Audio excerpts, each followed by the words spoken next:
Okay, so the last time we played, which was some months ago, you had decided to split the party a little bit while you were heading to various locations around Lakeshorn. Two party members, Amros and Moira, you headed to an apothecary in the town and met with a mushroom folk person who you purchased a few things before heading off to another shop, more of a sort of general store called Nico's Knacks, and you met the colourful character Nico, who had a myriad of different things for you to purchase, and you were offered quite a few different things. The one thing that you were looking, Amorous, I believe, was a diamond in order to be able to cast some spells that you have access to. And you were given a diamond found, but it was fairly rough, been pulled from the earth, wasn't cut or anything particularly, but it would still do the job, you believe. And you also got a greenstone pendant as well, I believe. But you didn't get very much information about what that was or what it does, if anything. But the price for those things, I believe, was... well, the first one was that you were going to give up an hour of your time, or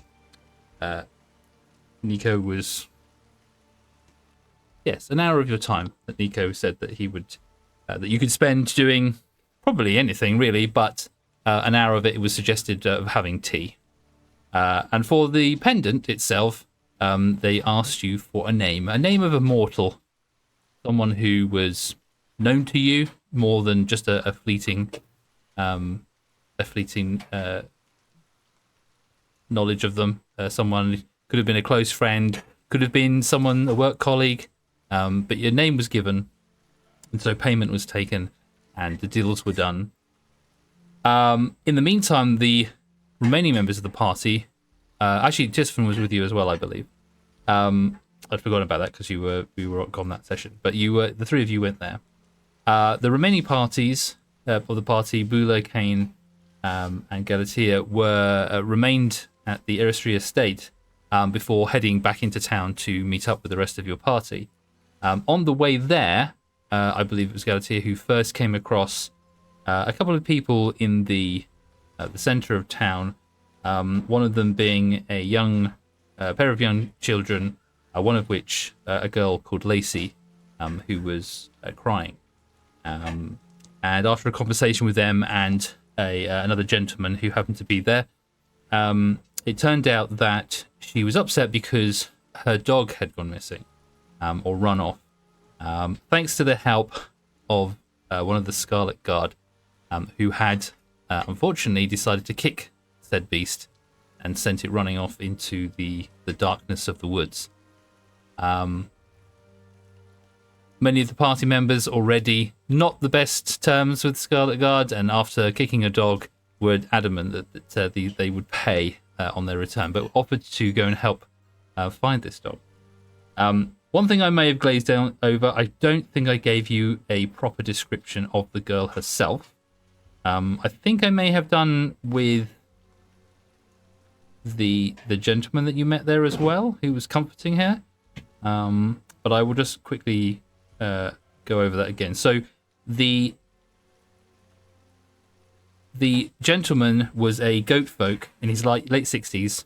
I don't know, I can't remember if he offered his name.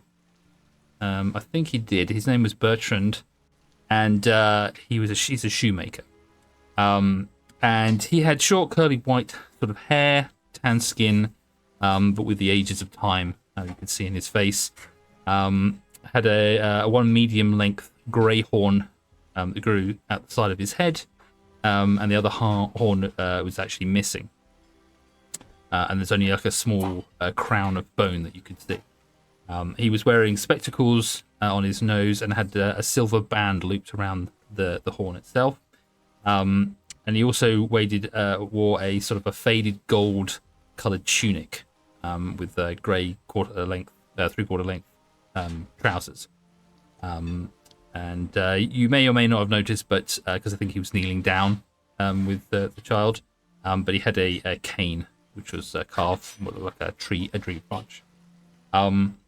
There were two children. One of them was Lacey, which is the girl that you talked to. There was another boy who was running around called Gus, but he was very briefly in the conversation. Lacey herself, again, I can't remember if I gave you a description, but I'll go through this again just in case I didn't. She is he's a goat folk. She's a fawn. She would be, you would estimate this sort of a similar age would be about 7 years old. She's got a thick, curly purple hair, which was tied on one side in braid with a pink bow. And she had light tan skin, freckles, and rosy cheeks. She's got tiny little sort of like little antler nubs that obviously will be coming through at some point. And they're sort of about half an inch. She wears was wearing a sort of a red sort of play suit with a Peter Pan collar, that's holed up with sort of thin, held with a thin strip of leather in a. She was. God, can't read my own writing. Yeah, she wore a red play suit with like a white Peter Pan collar, and she was holding a thin strip of leather in her hand, with a sort of a clasp on the end of it. So, going along with her story, you would imagine that's probably was a lead. One thing that was probably very important that we glazed over with not having that description is the fact that her entire left-hand side of her body was muted in colour. The fact that she had no colour to her left hand, almost it was sort of like an ashen grey colour. It's if all the colour on her body on that side had been sort of drained out. So, before I go on with the rest of that, Galatea, having noticed this now, or in the moment would have noticed it, were there anything that you would say to her or the other gentleman that was with you as well about that, or would you not really focus on that at all? I really want her to say something, but I don't think Galatea would have been.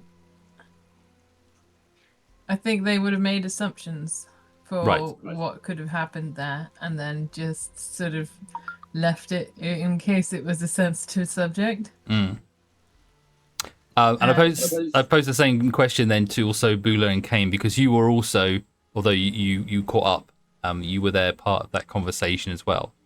Having seen the child, would you have made any comment on that? Please do. Thing is, Bula wouldn't, because that's just not her vibe. She doesn't care about that stuff. She's still too angry that she heard that the dog got kicked by the fucking totally bird bitches. So, she'll have been too angry and nonchalant about the fact that this is a weird place and people are weird, so of course she's half grey. And what about you, Kane?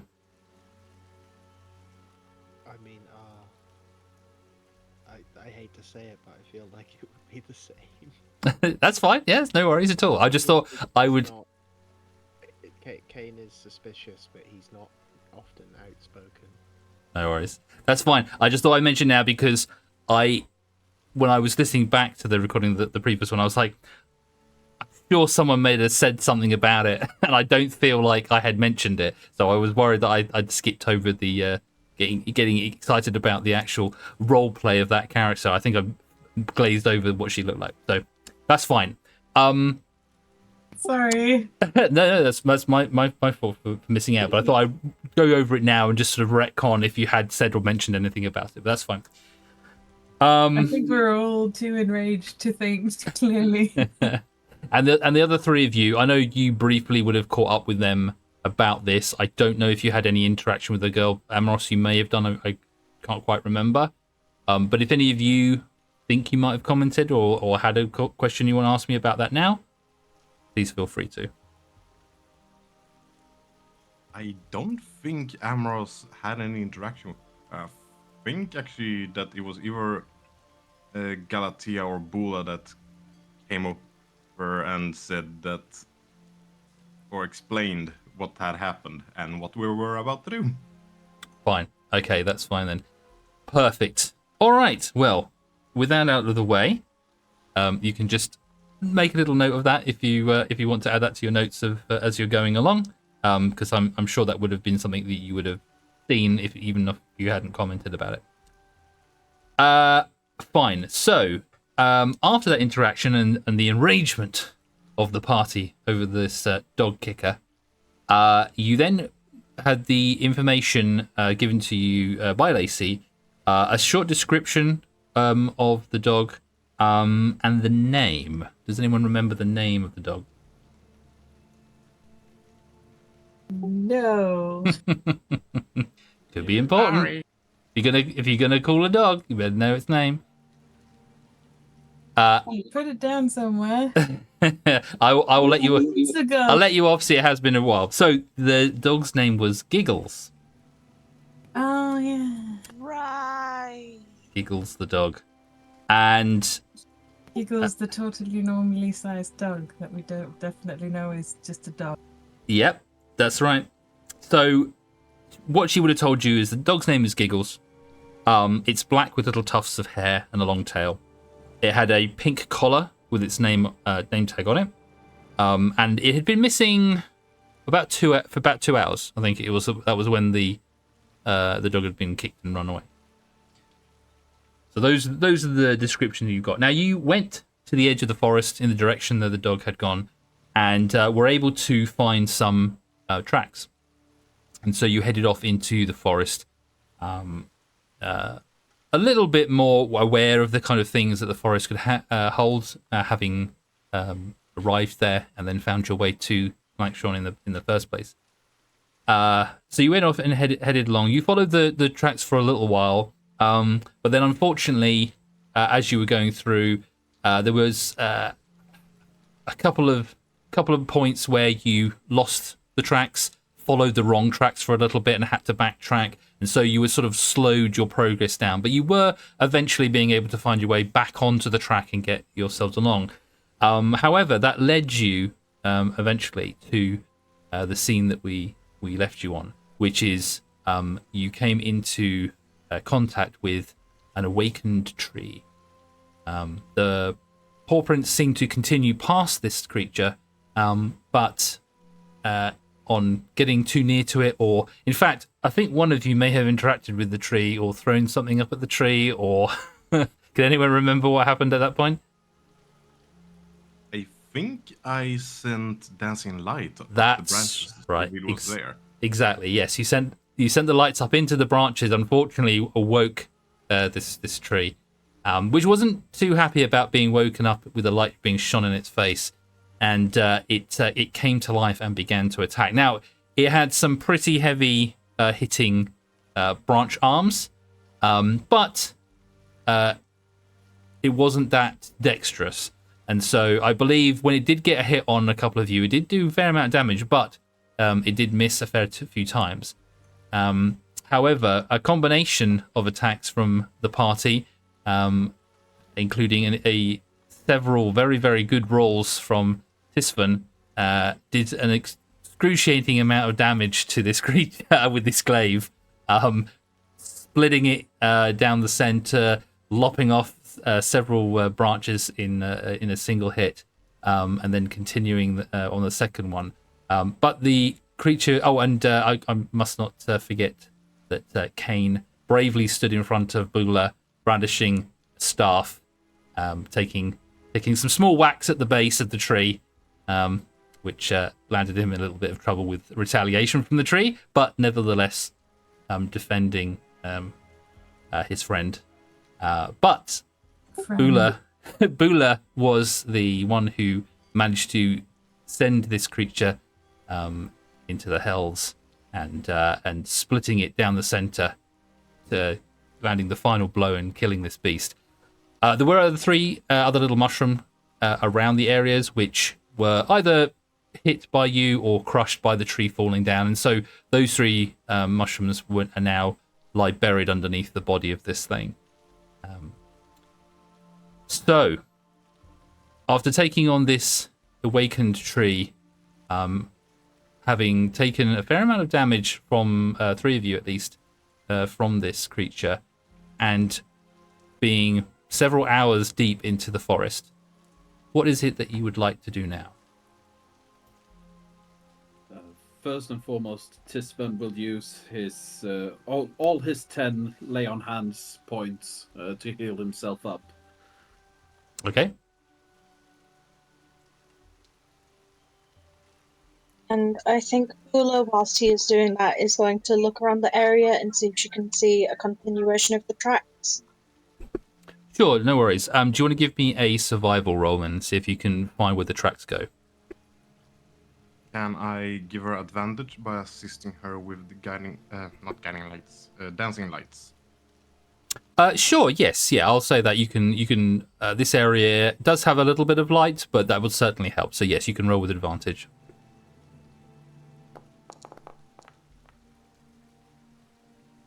That's probably for the best. That looked like 2 natural ones on my screen when you rolled it, and then it flipped over at the last second. Yeah, I mean, I'll take that at 22. So. Yep. So, looking around, after you've seen all of looked around the tree, there are quite clearly paw prints that head off north from your current position, through a little thicket and into the forest again.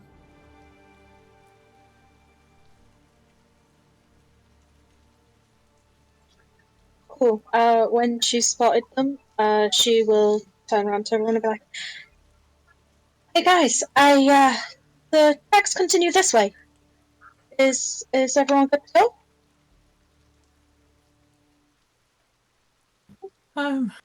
Yeah. Lead on. With no protests from the others, she'll just head on forward ahead of everyone else and continue following the track. Okay. And the rest of you following as well? Yep. Yep. Okay, cool. All right. Go on. Oh, sorry. Moira is staying behind, just staring at the dead tree. Yeah. When you look at the body of this creature, it looks, for all intents and purposes, like a broken tree, like a split tree now. There is no sign of it living. If you came across it in the forest, you would not have thought this was a creature of any kind. It just looks like a tree that has now been fallen or split. It doesn't have any other... It doesn't have anything that looks like it had any sort of disease or that it had any kind of manipulation that would have brought it to life or corrupted it. It just looks like it was a tree. An animated tree, a living tree of some sort, but a tree nonetheless.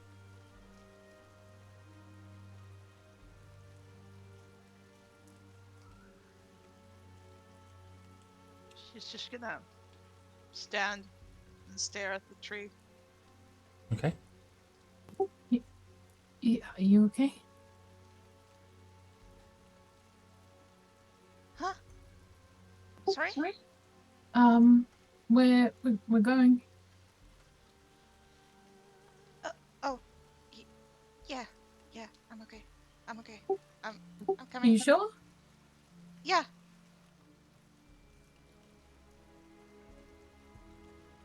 Oh, okay. Sniffles a little bit and then follows. Galatea's gonna walk next to Moira and just not say anything as they walk.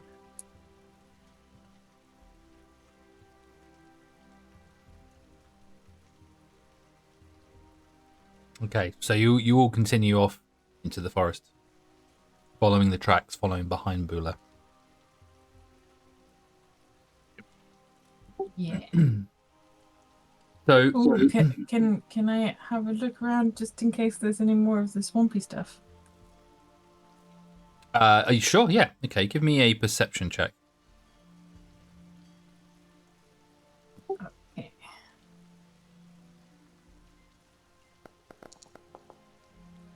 Nice. Nice.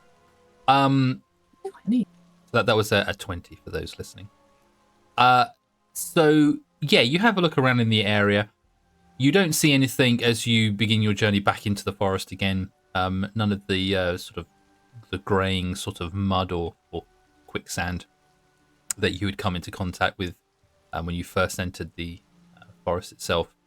Having been caught by it once, and being able to sort of, now that you have seen it uncovered slightly, it was difficult to spot initially because whatever path you had been on obviously hadn't been traveled for some time, and so leaves and twigs and things had sort of covered it over, and so it wasn't very obvious that it was anything other than pathway.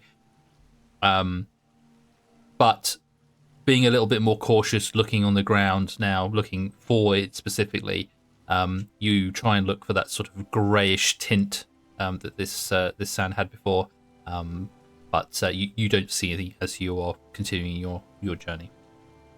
Cool. Just gonna keep an eye out while I'm walking with Moira, just in case. Sure, no worries. Well, I'll make sure. Yeah, you're keeping abreast of that. Kane, are you with us? Yeah. Perfect. Okay, so as you progress, if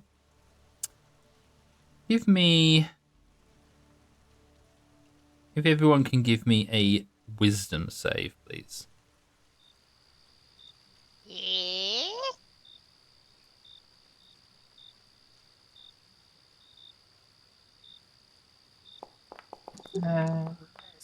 Ooh, starting off low. I rolled a 3, so that's a 6 for me. Oh, there's another 3 from Bula. That's a 4. Yay, twinsies. Wow. There's 7. Oh, and another what? 3. Well, Triplets! there you go. Wow. Oh dear. Oh, and there's a high one. There's an 18 from Moira. Well done, phew, Moira. phew.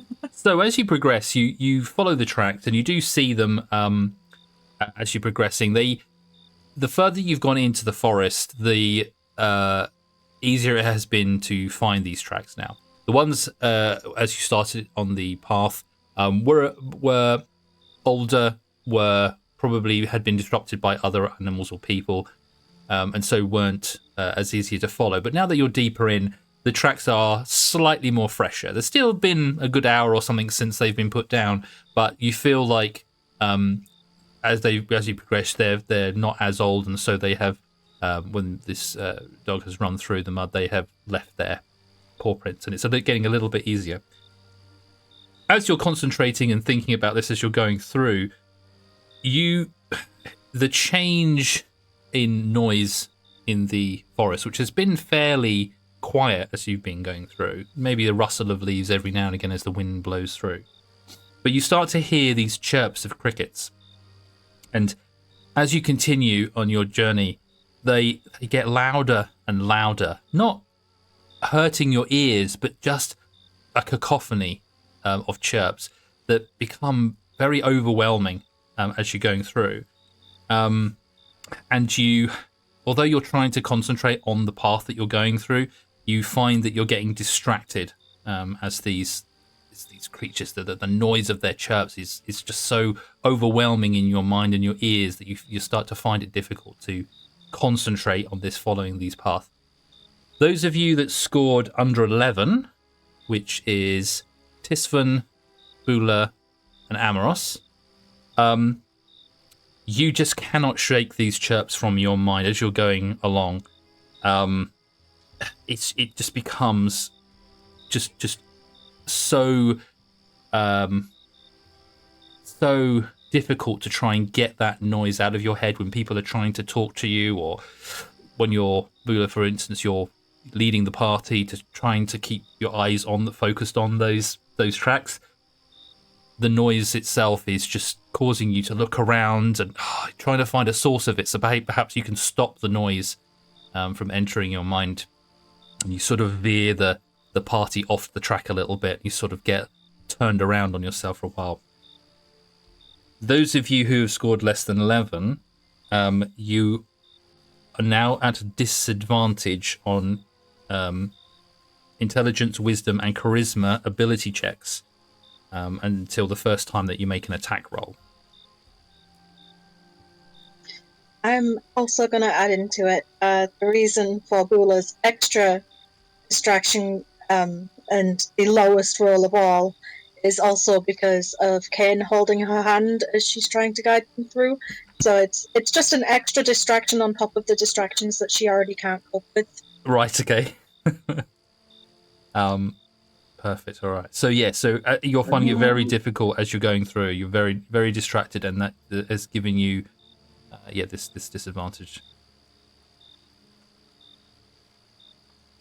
Sorry, it's a disadvantage on intelligence, wisdom, and charisma ability checks, and the first time that you make an attack roll, if you need to.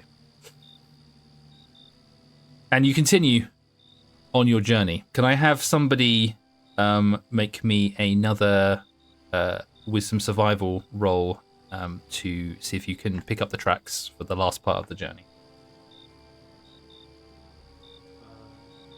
I'm not suffering from these distractions. Right? You're not, no. I think there's a little bit of distraction there with Kane from holding Bula's hand, but he's remaining vigilant for her sake and for the parties. So I've got a +2 to survival, which is better than nothing. if you guys want me to roll, Do it. Sure. You are up front, so it makes sense. Go for it. I'll take Very it. good. 17. Perfect. So, although Bula is struggling to keep focus on these tracks, and it's obviously having problems with this noise, really sort of aggravating her, you're able to, holding her hand, find the tracks, lead her, guide her back on, guide the party in the direction that you need to go. And after another hour, the chirps that you are hearing slowly start to fade. And you find your way onto the path. You continue to follow the paw prints without issue. And we'll just move you here. I'm scared. After what seems to be like another half an hour or so, you'll find yourself walking through the dense, clinging branches of trees that you have been following all the way through this the forest. And you see ahead of you the paw prints lead to this mass of entangled black briars and twisted roots that have knitted them together, creating basically a very long barrier, a wall, it seems.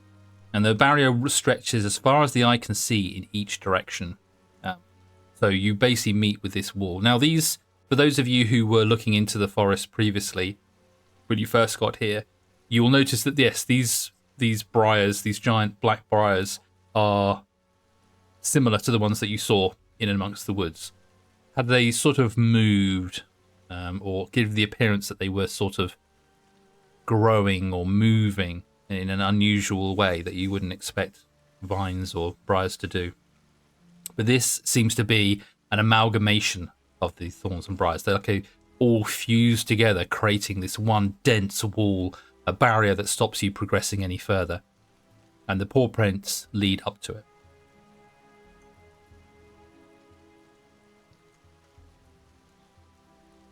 Anyone of you seen anything like this before?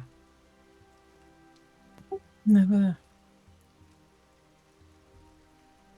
Same here, and it leaves me uncomfortable. Could I take a closer look? Sure, you can. Do you want to give me a perception check? Sure.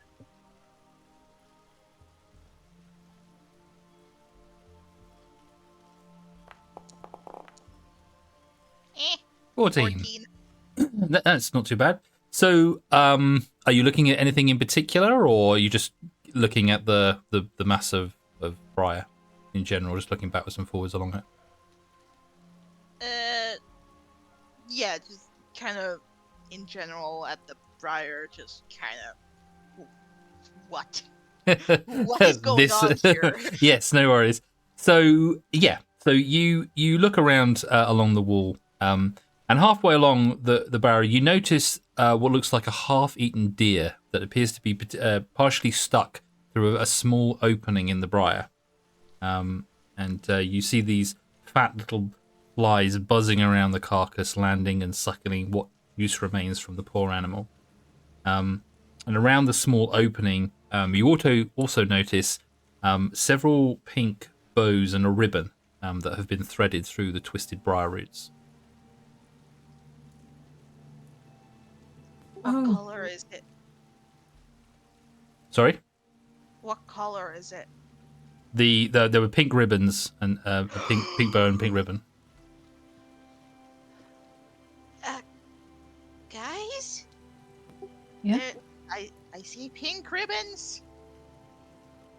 Oh, didn't they have a hideout somewhere?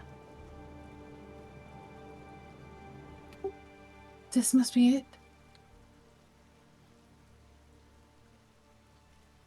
Ula's gonna look very confused at Galatea and just be like, "They? Oh, the kids, the girl with the dog. That was the dog we're looking for. It must have gone in there. I mean, if I was a small creature, I would hide in here, I think. Doesn't seem to work for larger creatures, though. And Garcia nods to the deer.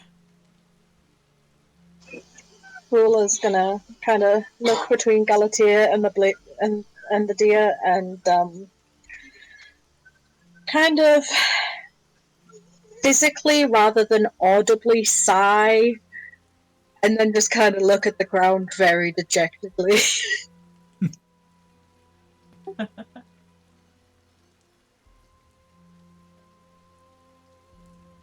So, last time I apparently sent my balls of light up amongst plants. They became aggressive. Do we want me to risk sending one ball in to see if we can spot anything in between these horns? I mean, we could just try calling.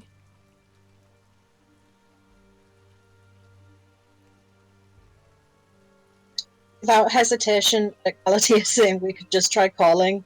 Ula's just gonna start yelling. And she's just gonna be, Giggles! Giggles! Giggles! How do children sound? Giggles! Giggles! Okay, so yeah, as you shout, begin shouting into the forest, into these thorns, shouting at the top of your lungs, Giggles, Giggles.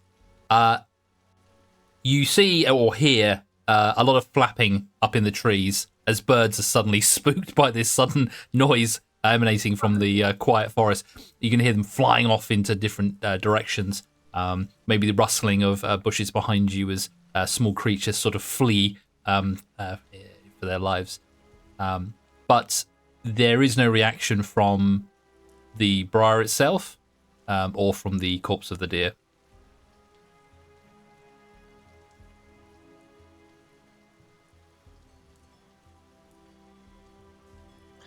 Well, that didn't work. Ula is once again going to very physically rather than audibly sigh and just look at the floor dejected, like, oh, it didn't work. I love her so much. I guess we're going in. In there? And I point at the briar. Yeah, well, you don't really have anything to worry about, I think. Huh? Look, if the kids can fit, it should be fine.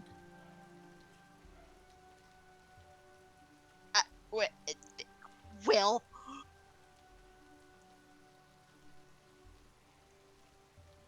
Galatea is just gonna start looking for a way in, trying to sort of follow the ribbons.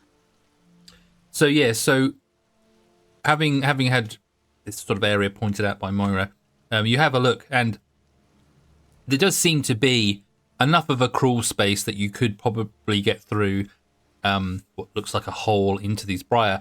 However, the deer is taking up the space currently. If only they will had a strong go- cause I could ask about. So Sorry? continue. This one will go forward and grab the deer by the antlers or head and attempt to pull it out. Okay, no worries. Give me a strength roll. See if you can pull it out from the briar. Strength athletics. It was only intelligence, wisdom, and charisma that was disadvantage, right? That's As right, well as yes. Attack. That's right, yeah. And you said athletics? Yeah, strength athletics.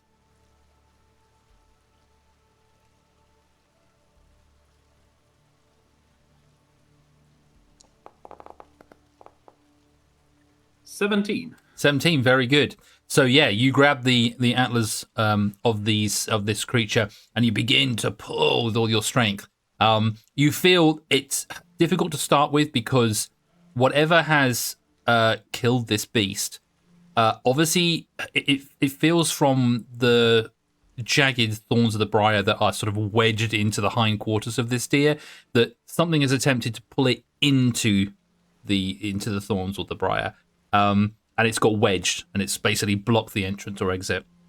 And as you're pulling it this way, it sort of stuck on those thorns initially, but as you drag it forward, the thorns are pulled out of the body, and it starts to get a little bit easier. However, as you pull on the deer and it comes forward, the swarm of insects that were feasting on the carcass all fly up into your face and try to bite you.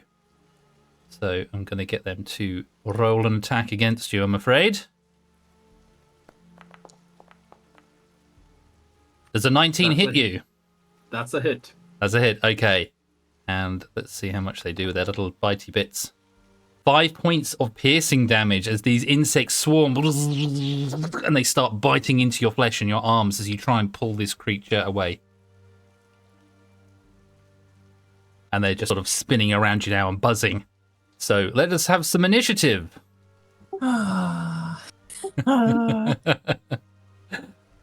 Big trees, little flies. This all works out. Big trees, little flies. Title of this session. Oh my god. I'm not last!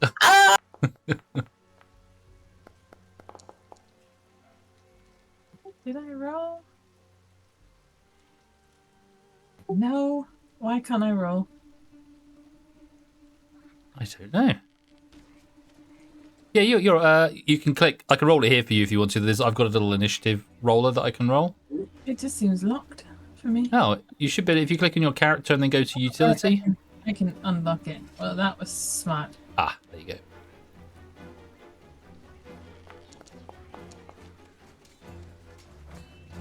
Okay. Oh, did it not? Did you not roll no, the? didn't do it. It's like, Do you want me to roll it for you? I can do it here. There's just a little button on the. Yeah. Okay. There you go. you. Okay, so as Tisman goes to pull this deer out of the way for you all, starts pulling it, sliding it back, but these large, fat little flies that Moira had seen previously shoot out of the body, not willing to give up their meal, and they start attacking and biting biting your arms, Tisfan. Bula, you see this? What would you like to do? She's just gonna start swatting at them. How big are they? I suppose the main question here. Yeah, they're fairly big. I think like sort of like bee or sort of, well, maybe even hornet size. Okay, so They've pulled themselves free. They were obviously inside the carcass, and they've sort of dug their way back out and then started attacking. okay. Yeah, I'm just gonna go for a typical unarmed strike then. That seems like the most logical thing to do. Sure, okay.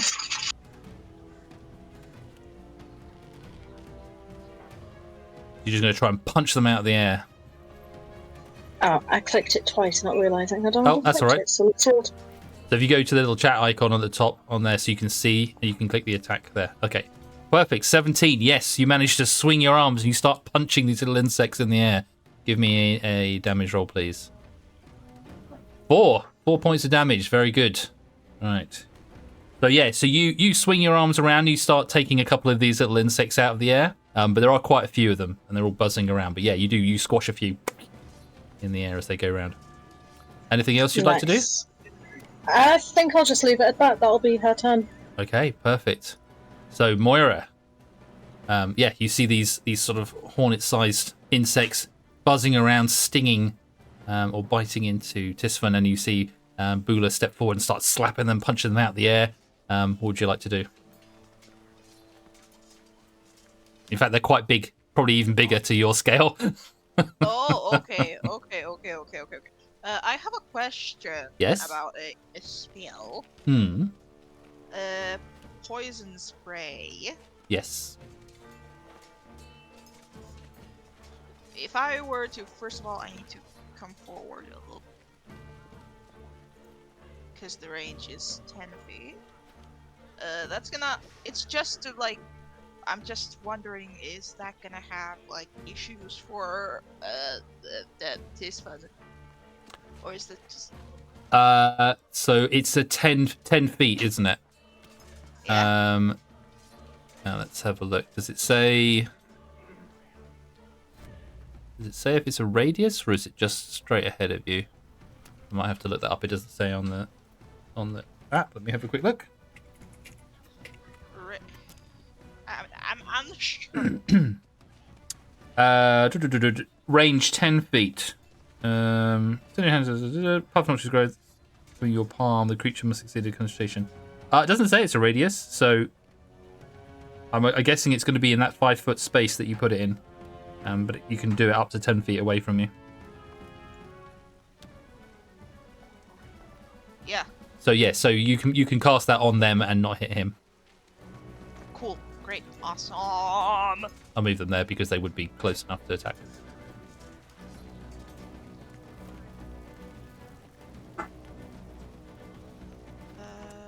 So. Oh, so the Constitution saving throw. Okay, let's get to do that.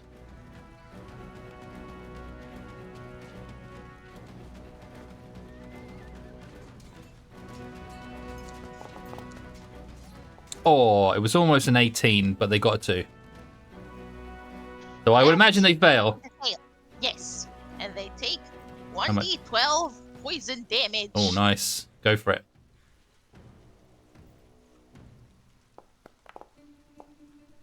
Four. Oh, nice. Perfect. Okay, so yes, you send out this sort of spray of poisonous gas towards the insects, and yes, a few of them breathe in this noxious fumes, and they just fall out of the sky and dead on the floor. But there seems to still be quite a few of them buzzing around and continuing to hinder Tisfan's progress of pulling this creature out. Anything else you'd like to do? And then I back away. You back away. Okay, Amoros. Amoros is gonna move to the side, and from his what's it called? Kind of swings forward his arm and just throws out the Eldritch Blast that, if I remember correctly, in this campaign, or correction, in the Feywild, has turned into a freaking bone serpent. Yes, it has. Yes. So let's see if we can hit with that. Yeah, go for it.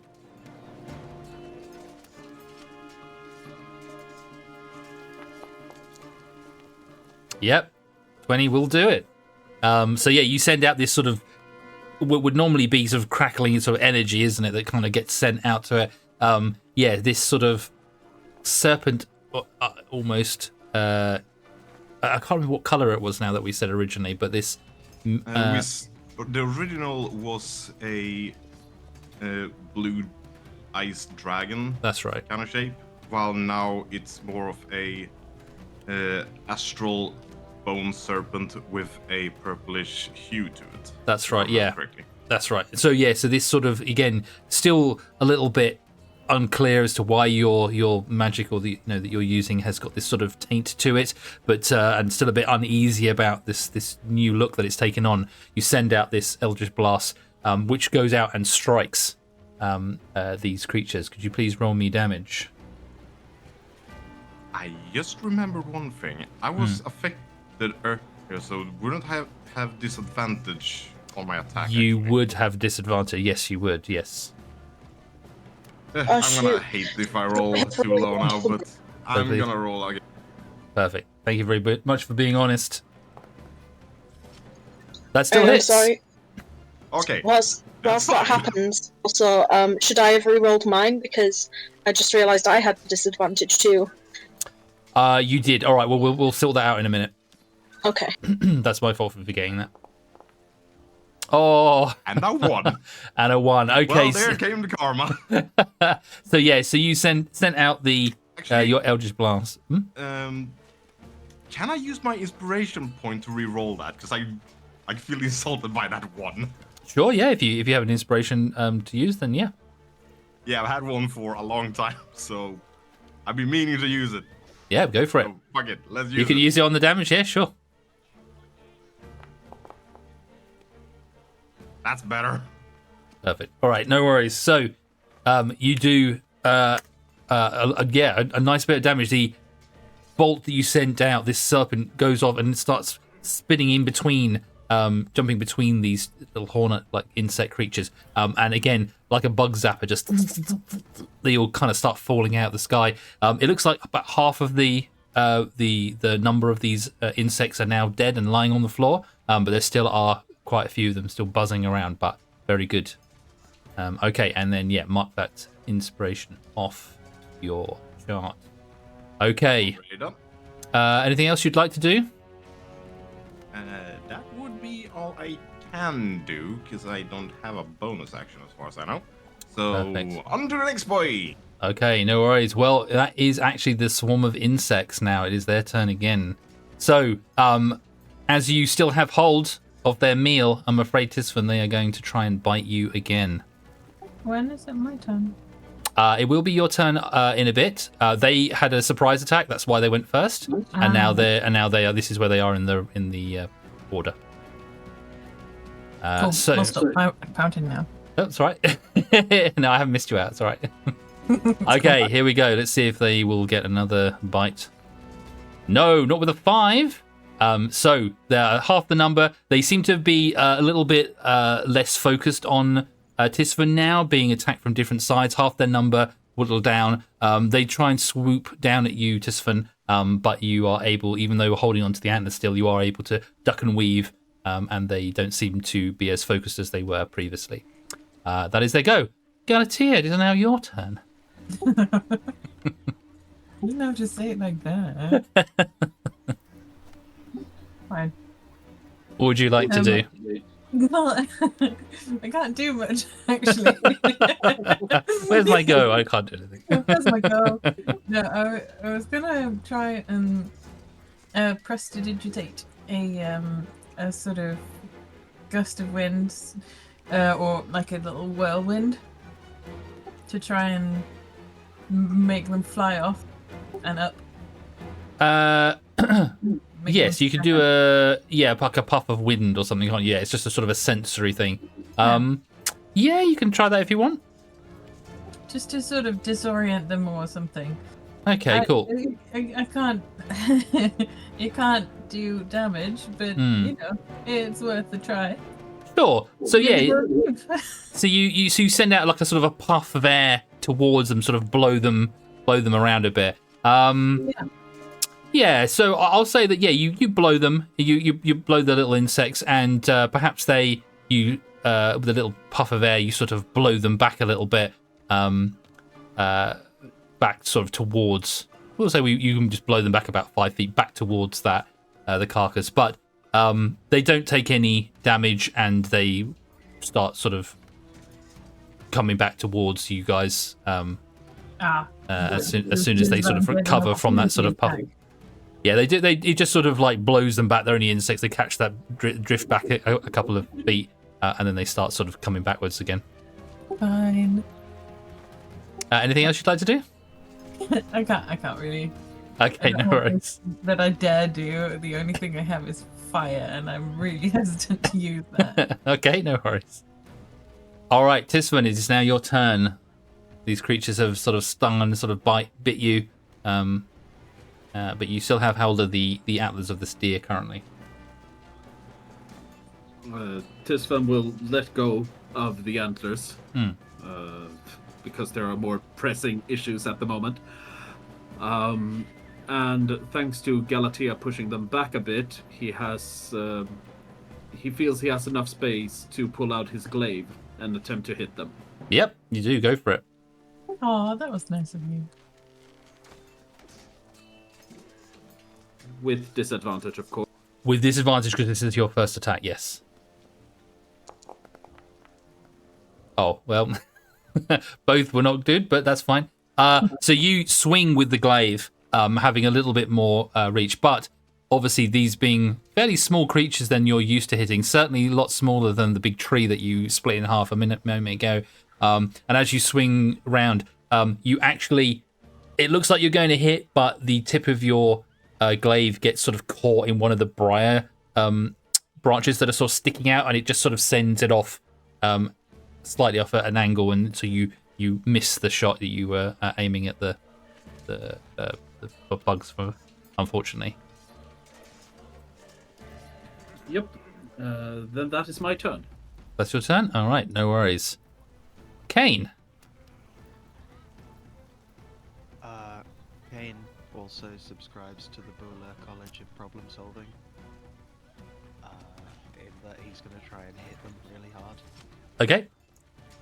But before I do that, I will use my bonus action and cast Shillelagh. Okay, so you cast Shillelagh on your staff? Yeah, and then I will go in for an attack. Yep, go for it. I don't think I have disadvantage. I got No. a 17, I think. Sorry, you have what? I got a 17 on the wisdom save. Yes, yeah. No, you weren't affected by the chirping of the crickets. So yeah, and those of you that have attacked and had disadvantage, that concentration now has snapped back, and so you're not at disadvantage, and you don't have on your other rolls or anything. That's now over. That you've done your first attack. Can I move there safely? Yes, yeah, you can move up to it. So you're quite close to the wall of the thorns and that of the briar, but you can get close enough to see these insects that are now sort of swarming together, trying to regroup and then come back towards Tisvan or you, whoever's closest. Yeah. I'll need to be in 5 feet. My quarterstaff isn't that big, unfortunately. Yep, no worries. Yeah. Are you having staff enemy? Okay, yeah. So, unlike unfortunately, as Tisvan missed a second ago, you swing from the other direction with your quarterstaff, and you do manage to hit one or two of these out of the air as you're going along. So, if you can please roll me some damage. It's not the size of it; it's how you use it. Hopefully, Shillelagh gets added onto this deliberately without me needing to do any extra. Yeah, we'll have a look and see if it does. Oh. So It rolled a d6, which I'm not sure if it should with Shillelagh. So Shillelagh is your weapons damage die becomes a D8. So it should be a D8 that you're doing plus your 3. So do you want to roll a D8 just down in the public roll area? And then we'll just add the 3 to it.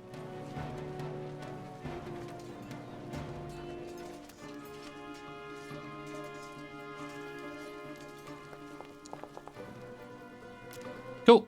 So was that 8? Yeah. 8 damage. Very, very good. Okay, so you come in, you start swinging your staff, and you manage to take out 2 or 3 of these little buggers in one go.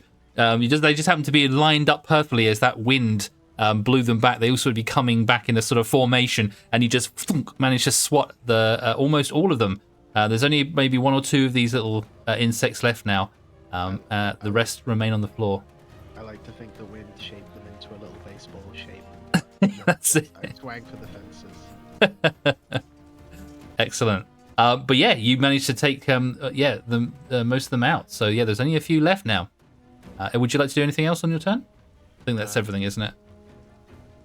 But that's it for me. That's it. Perfect. All right, top of the round, we have Bula. There's like only a couple of these insects left. Yes, there is. And should I roll with disadvantage this time, since I didn't last time? Yeah, that's probably the fairest thing to do, yeah. You'll need to go another 5 foot forward, though, if you want to reach these little insects. Oh, am I not close enough anymore? No, not if you're using your hands. Okay. They are... Can you see them on the map? They're just here. No, I can't see them. Okay. I see the beast that was being pulled. Unless that is them. No, there's actually... There's a token here on the map. I don't think you must not be able to see it for some reason. Okay. I'll just move more forward then. Yep. And then roll with my... Perfect. Give me another unarmed strike.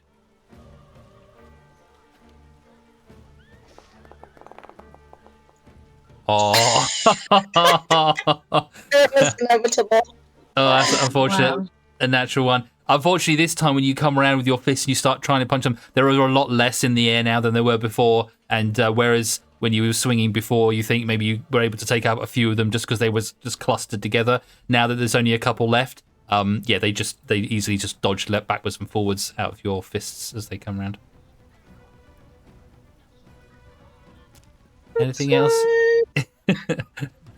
Okay, Moira. I really hope that we would have been able to get rid of them by now. Ah.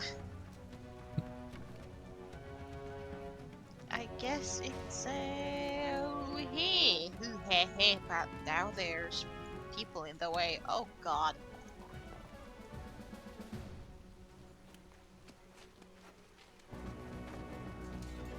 Is there a way for me to throw Another poison spray? Yeah. Yeah, you can do that again. I say these are 5 foot squares, so even though there's somebody there, I'll say there's enough room for you to sort of shoot this gaseous thing across. You can do 10 feet, so you'll have to get a little bit closer. If you come over to where Tisfin is, you can do it through that gap there and do it diagonally. Yeah. Swing. Okay, roll for an attack. And I forgot to describe how Moira cast the spell. She rubs her paws together like to create friction, and then as she opens her paws, she gives a little blow, and what usually is a light green, like a poof. You may decide on some Shadow Fey differences.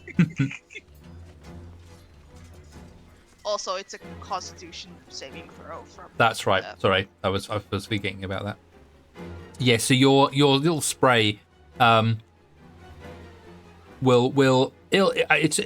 a puff of poisonous spray that sort of goes in there. It definitely has a odd tinge to the color. that's not natural to it. But other than that, it looks similar to what you would normally expect. Perhaps the light in the woods is causing it to look slightly different. Right, Constitution saving throw. Oh, it's another 2. Poor little creatures. So yeah, they do not like it. You spray this poisonous gas into their faces. Would you like to roll damage for me? Yep.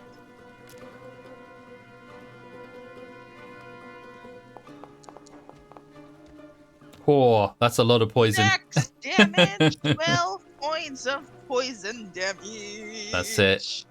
And with that, the last of those horrible little hornet-like creatures falls out of the air and lays dead on the floor. The ground covered in these disgusting little insects, all turned upside down and no longer moving.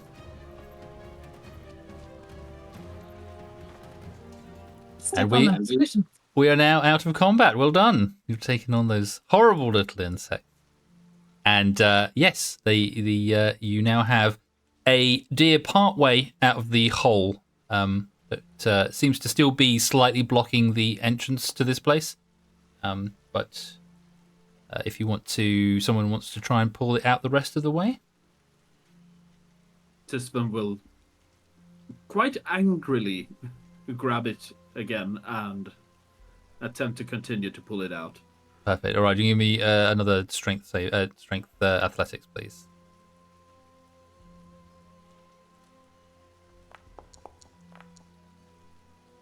Perfect. Yep. No worries at all. You grab the antlers and you pull, and with a couple more sort of hefty pulls, you pull what remains of this carcass. And actually, when you've pulled it out, you realise that the back half of this animal is missing. And you pull the front hindquarters, not hindquarters, the front part of the deer and its body and its front legs through and out of the gap, and sort of throw it to the side of the sort of a splat. The back half isn't the other side of the hole. It doesn't. You can't see it within the briar. Just seems to be missing. Something has obviously eaten what they could get through the into the maze, into the briar. But yes, you have cleared enough of a space now that you can see into this sort of hole. It's quite small. Some of you may have to sort of get on your hands and knees to be able to make it through this little gap.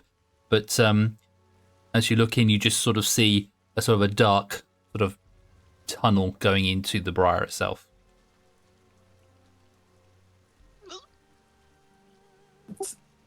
That's... Flies didn't do that, did they? Most Probably likely not. not.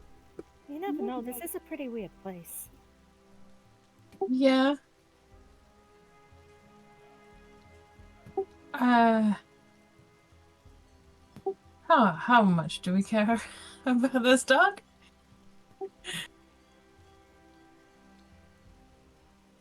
I mean, it can come out now.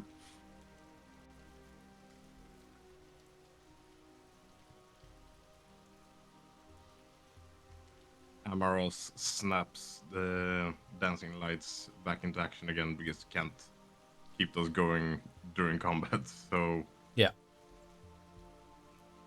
just sends one or two into, well, the hole to see if we can look properly inside. Okay, cool. Yeah, and as you said, Kane, you've got your light on your shield as well, which is emanating a blue light on the outside. But yes, if you send your little, or one or two of your orbs of light into the tunnel, you can see, looking through the gap, that beyond the initial tangles of briar thorns and twisting sort of vines around the outside, it does look like after that initial entrance, it does open up wider inside, and it looks like there's almost like maybe a 10-foot passageway leading deeper into this mass of briar thorns.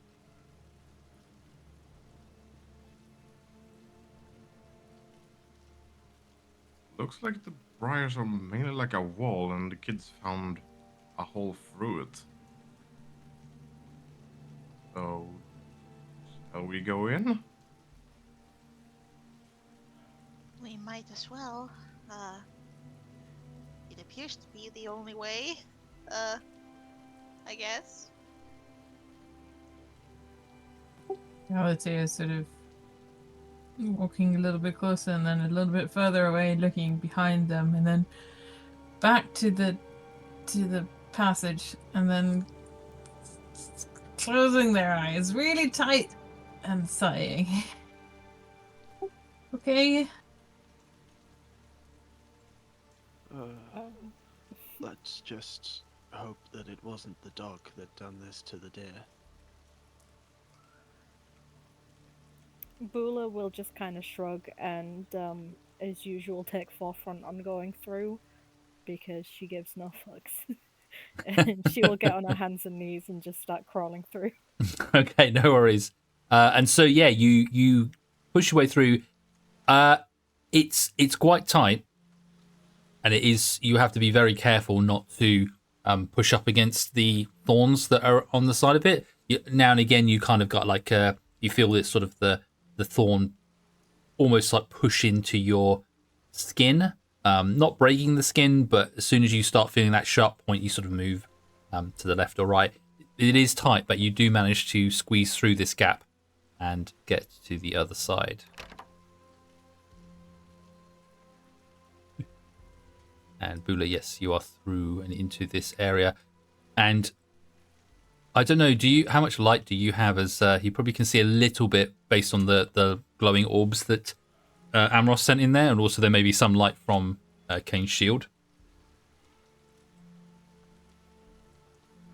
And inside you see, a 10-foot sort of passageway. The inside of the walls, the inside of the walls are sort of matted roots and thorns, but they seem to be partially hollowed out, and you can see sort of pathways leading deeper into this sort of tunnel of briar and thorns.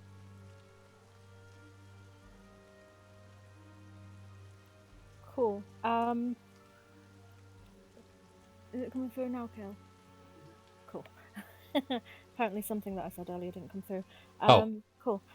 It's fine though, because you explained everything I needed to know anyway. And she has dark vision, so she can see a little bit. Perfect. And she will probably inch a little bit further forward so that everyone else can get through, and just kind of holler back, "It opens up for sure." That's cool. When you've sort of gone in there a little bit deeper, you can start seeing that there seems to be a passageway, one going east and one going west. And above you see sort of the entwined roots have created a kind of like a roof above you. So above and to both sides of you, you see like the roots and the briar thorns have all sort of intertwined.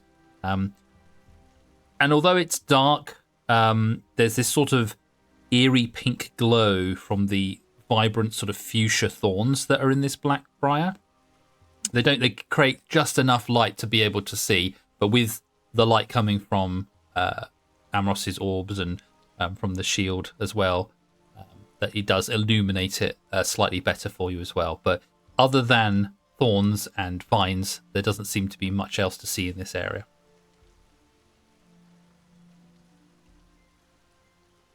Well, into the hole we go then. Okay, so are you all going in one by one? Yep. Yep.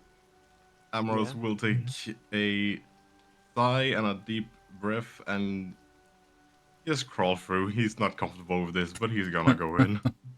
Okay, no worries.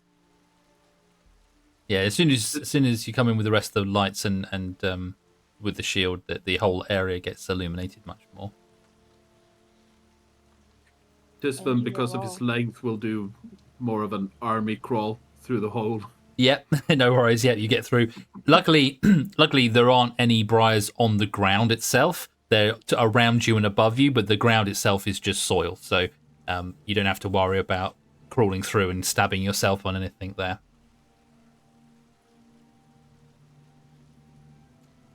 And yes, you all make it through. Who are we missing? We've got 5 people here. Where's the other person?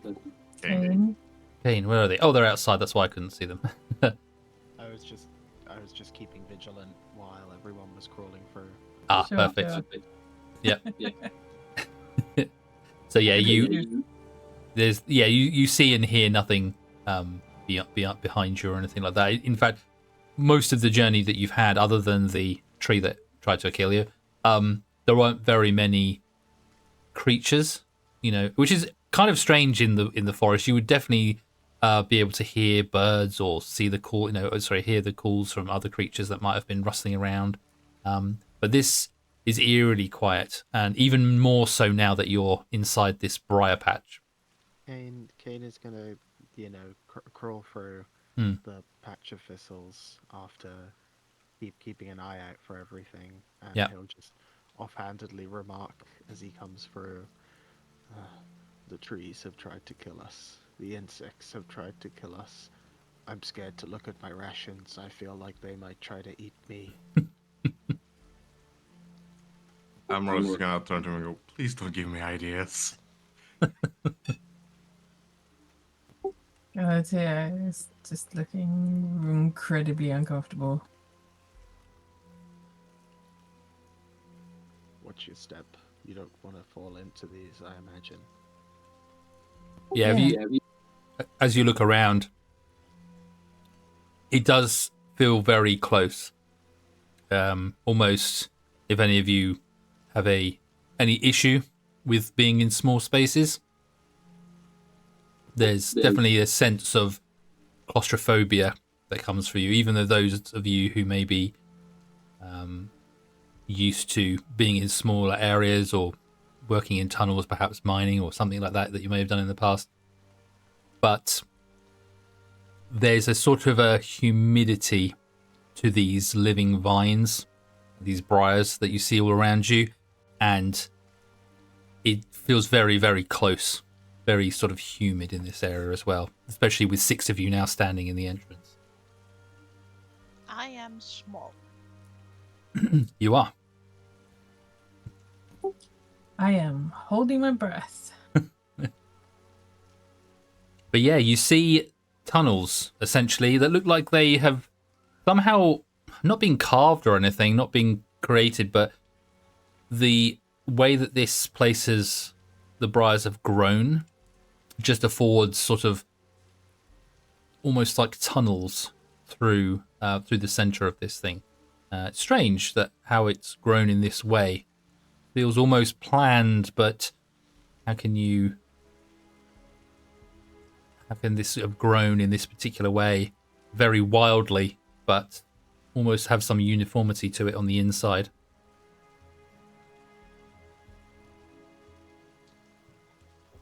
In other news, is there any tracks, or do I need to roll for tracks? Yeah, give me another. You can give me either a perception if you're just giving a general look, or you can give me a wisdom survival if you want to actually get down to the ground and see what tracks you can find.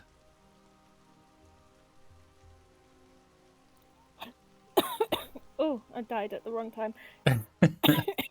So, an ability check or a saving throw if I'm doing a wisdom check? It's an ability check. Your saving throw is when something is like attacking you or affecting you.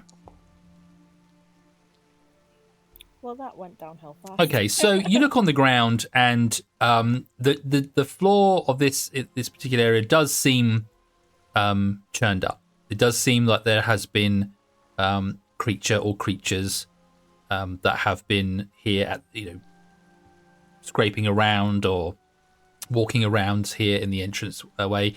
You know that deer was halfway through and the back end was missing, so some sort of creature must have been this side of it, either digging, eating, something like that. And there are markings or prints that sort of lead off, but you can't distinguish any particular kind of footprints, whereas you'd seen quite clearly paw prints of a dog earlier leading into this one. It's all sort of churned up in here, so you can't really make out anything particular from this point or leading into it, either of these directions. It just seems to be, yeah, just a bit of a mess, the floor. Okay. She's just going to assume then that no one's going to see tracks, because if she can't see tracks, no one can see tracks, obviously. And she'll kind of look to Amoros. Is Amoros next to her, right? I'm right next to you, and actually, Amorous is kind of visibly grabbing his right arm, almost as if he's very uncomfortable being in here. Oh, okay. She's not good with people being uncomfortable, but she's not bad with them either. So she's just gonna kind of look at him, see that he's uncomfortable, and be like, nod her head, like, I get it. And instead of talking to him and asking his consensus on things, she's just gonna grab his elbow and be like, come on. And she's just gonna take them, I guess, to the right first to see if there's anything up ahead in that direction. Yep. Okay.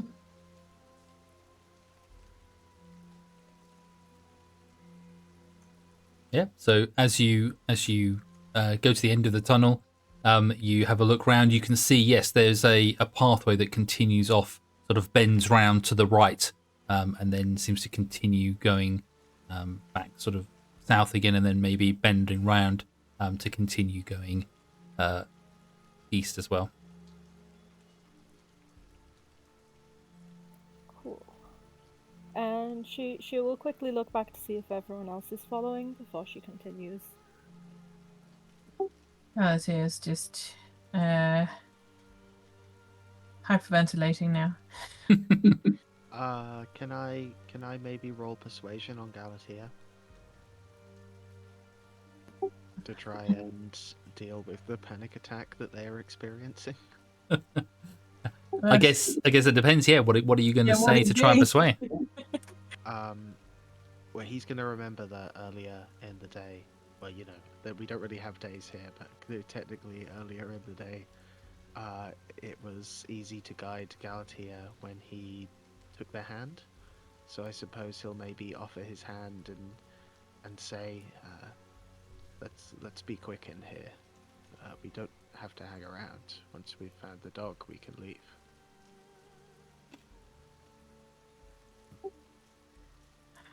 Galatea is freaking out. They sort of clench both their fists and look down at the hand and then look forward and look backwards. And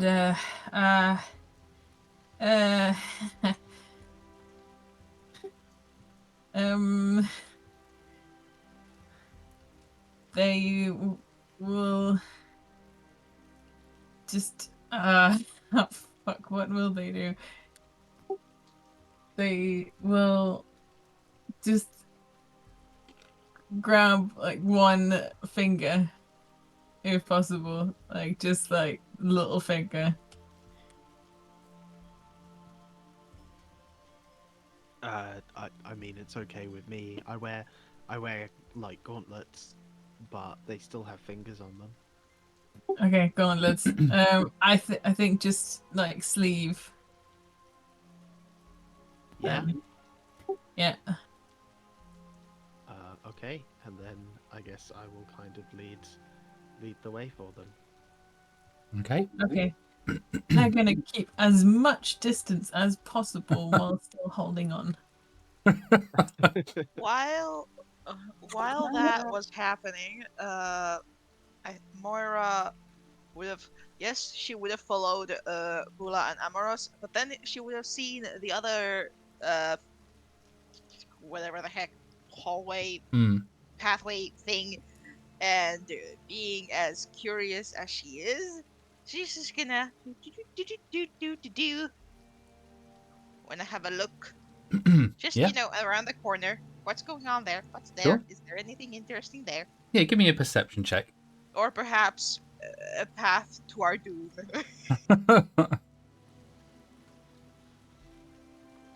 Perception? Yes, please. Oh, very good. 23 on a natural 19. Very good.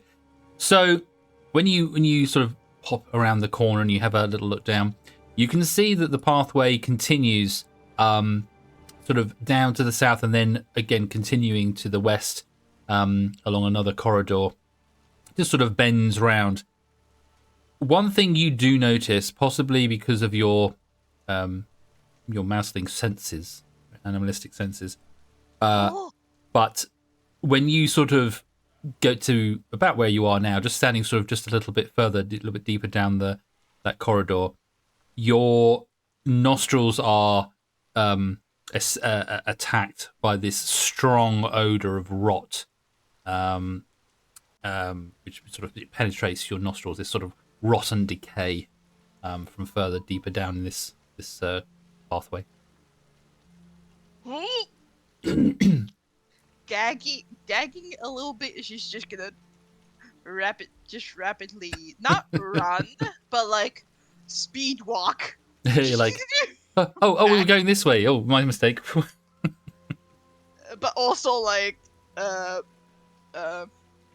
physically, like she has the face of like, I have smelled something very bad. The foulest of cheese.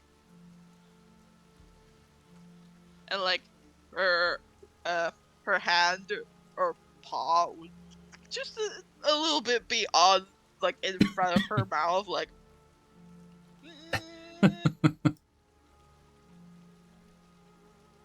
Okay. So, Bula and Amros, are you continuing to walk down this path with the rest of the party behind you? I think so, yes.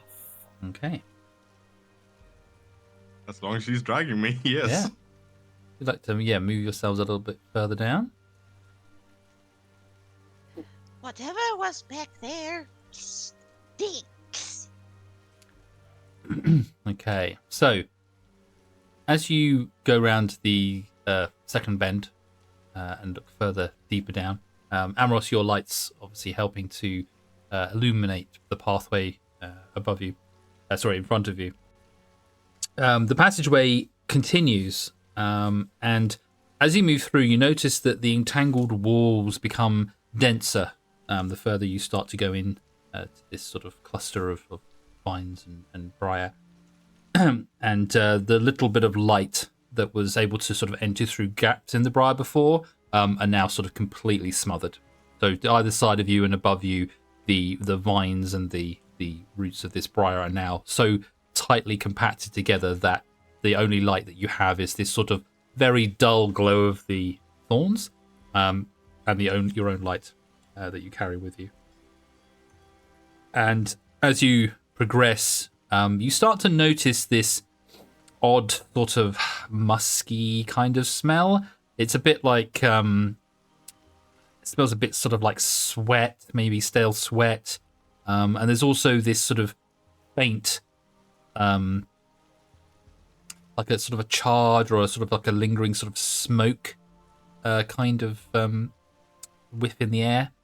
And from where you are, you could probably just see off in the distance beyond you, there seems to be sort of a pile of stones of some sort of gathered in the center of the room just ahead of you.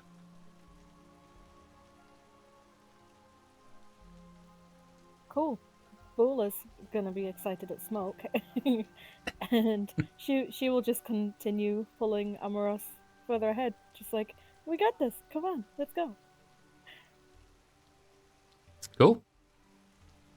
For the record, Amoros is just completely quiet throughout all of this. Perfect. Okay, so you carry on going, and I assume the rest of you are continuing. Anything else you guys are doing on the way through this little journey, this tunnel? Tisvan smelling smoke,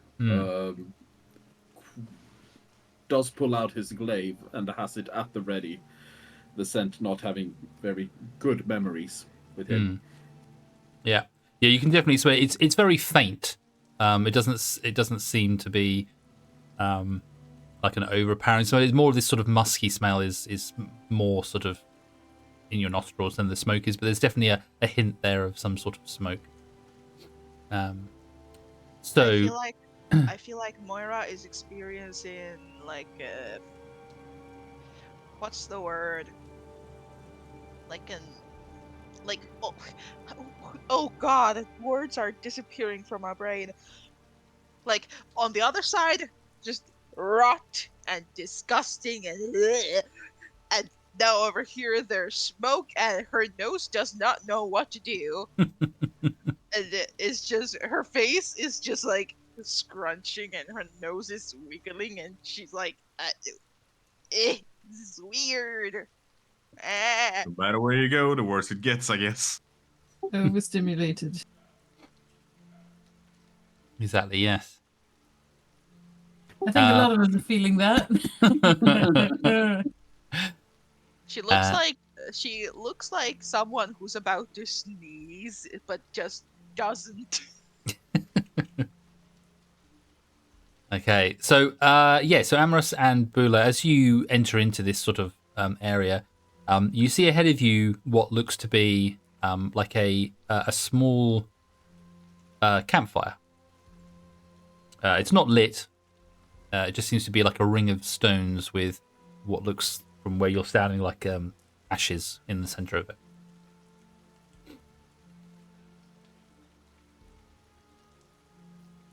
Cool.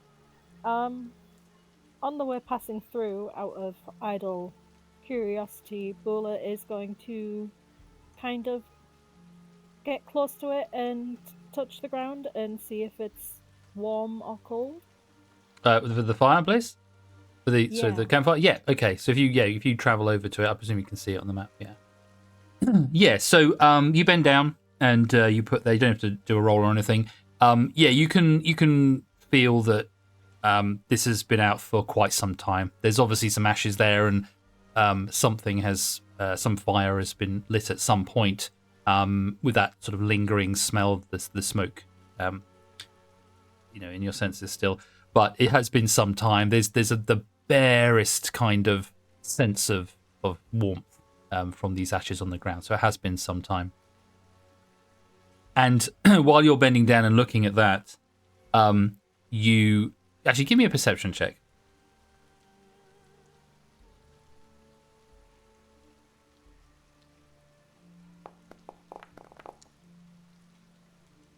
$13, that's not too bad. So while you're doing that and you're looking around, you're all sort of walking through here fairly quietly. There's not much conversation going on. So when this little man comes walking round the corner, he's more startled than you are, being in the group that you are. But yes, a little, almost like a gnome, but a small little guy with a red hat, carrying about 2 or 3 small like logs, comes around the corner of the tunnel that leads off to the sort of the north from where you currently are. And as he comes around the corner, maybe whistling a little tune as he goes, he suddenly stops, staring at you all, and drops the logs out of his hands and points towards you, Bula, and says, "Leave my fire alone!" And he takes out a big knife. And can we roll for initiative, please? Again? She didn't even get to say anything. You can say something if you like. Well, I mean, she rolled pretty high, so... Are you having trouble, Galatea, rolling again? Yep. All right, It just keeps trying to click the thing underneath that says "remove from combat." No worries. Oh, they are. There's a high number for you. Thank you. It's just really frustrating. I can't click it. Yeah, I don't know why you can't. Okay, cool. Right, we've all rolled our initiative. as this little gnome man with a red hat brandishes this fairly big knife. I think it's a knife he has. Let me just double check. Sorry, it's not a knife. It's a sickle, a wicked sickle, very large, probably almost the size of his body. This huge, great big sickle he had strapped to his back, and he just looks at you, pointing at you, Bula, with a look of absolute anger that you've tried to touch some of his property, and he threatens you with this thing. And let us begin. There we go. There's the combat music. Perfect. Okay, so as this little fellow comes around the corner, Amaros, you are the first one to act.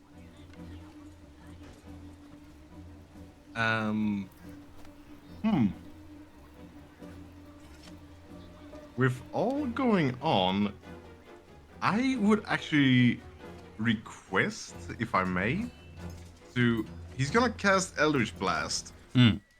But I would like to request it to be at a disadvantage because he's actually panicking in here. Sure, yeah. If you want to make it at disadvantage, I will not say no.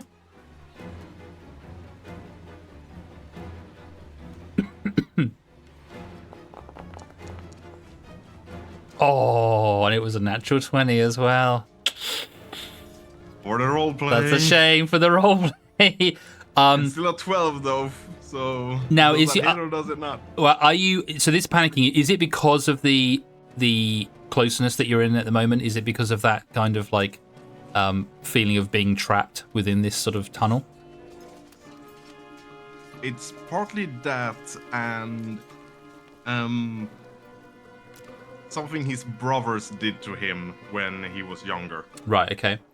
All right. So because of those emotions and those feelings, you're slightly distracted when this little person comes round. But brandishing a large sickle as he is, you know, I've got to strike. This thing's going to attack us. But your focus isn't there, and you send this bolt out, this serpent that leaves your hands, this purplish sort of glow that it sends off towards it. However, because of this lack of concentration or this worry that you've got in your mind, the Eldritch Blast slams into the side of the briar instead of hitting him, and it misses him, unfortunately. However, you do notice that when you slam this attack into the wall of the briar, you see the briar wall itself just sort of the vines and stuff almost entangle and twist together for a moment. They just sort of move and writhe in that area that you hit, and you see sort of like a tangle sort of whip out for a second and then go back into the wall. I'm not sure if that would make him feel even worse, if that's better or worse, to be honest. But that's his turn. Bula is technically still holding onto his arm, so he can't move away. Okay, Bula's holding him there. So he's gonna be within his range, but he's gonna move one step down. Okay, yeah, no worries. Perfect. Okay, Galatea, you're right at the back of the party and probably can't quite see what's going on at this moment from around the corner, but you can hear someone shout, "Yeah, get away from my stuff!" Is there anything behind us? Yeah, there's nothing behind you at all, no. Okay.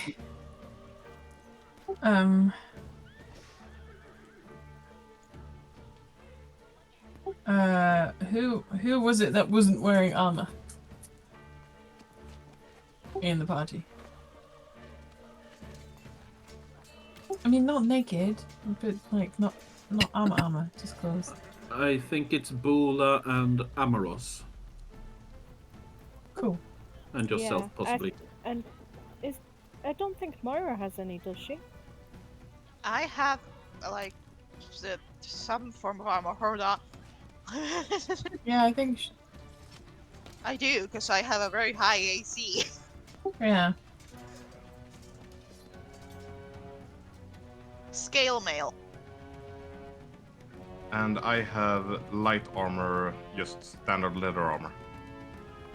Okay, so just Bula. Can I see her? Yeah, you can see her. Can I cast mage armor on her? Well, you actually have mage armor on yourself at the moment. Oh, do I? Yeah, you cast it on yourself before you went into the forest. and it lasts for 8 hours. No idea what happened last time. Yeah, it lasts for 8 hours. So you've already cast it. I don't know if it's not concentration. I don't think so. I don't know if you can. Maybe you can. We'll just read it. Hang on. How many spells do I have? The spell ends if the target dons armor or if you dismiss the spell. Okay, so I guess you can cast it on somebody else as well as having it yourself, because it doesn't say. It just says it's 8 hours on touch. So, and unless you dismiss it, so I guess you could, but you'd need to touch them. So you'd have to get further into the room if you wanted to do that. Oh, right. Okay.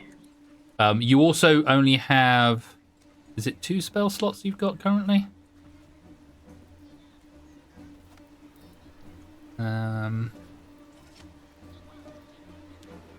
I think I'm just gonna spend my turn panicking instead. Just standing here, freaking out, asking what's going on. Okay. All right. So yeah. So you're being at the back and you can't quite see what's going on, and you can't see this this little chap anyway, from where you currently are. So. I'm gonna tug at Kane's sleeve.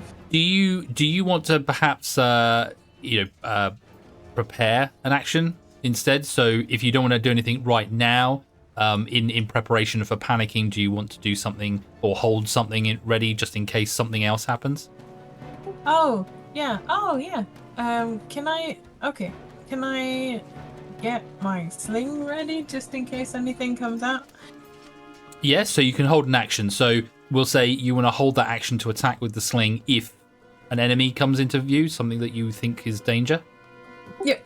Yep, you can certainly do that. Yep. Okay, so you're going to hold your action. Perfect. All right, so we move on to Bula. You see this little fellow with a red hat and a large sickle waving at you, and he isn't very happy that you're touching his fire pit for some reason. I am not sorry. She is gonna. Is that what you say to him initially? You just put your hand further into the fireplace, like, nah, touching. While she would do that to the bird guys, no, she's not gonna do that in this scenario. This Right. is more about I am not sorry in advance for what I'm about to do. All right. Because she is just gonna be so nonchalant again. And she's gonna let go of Amoros, and she's gonna be like, "Oh hi, sorry, we're looking for a dog. Do you know where he is?" And she's gonna hold her action for if he gets closer, and she will grapple him if he gets closer and is still angry. Okay, all right. So you're gonna try and grab him if he comes closer to you. Yes. Okay, fine. All right. We move on to Tisfan. Since Tisfan had his glaive out, he's gonna take a step closer towards Bula.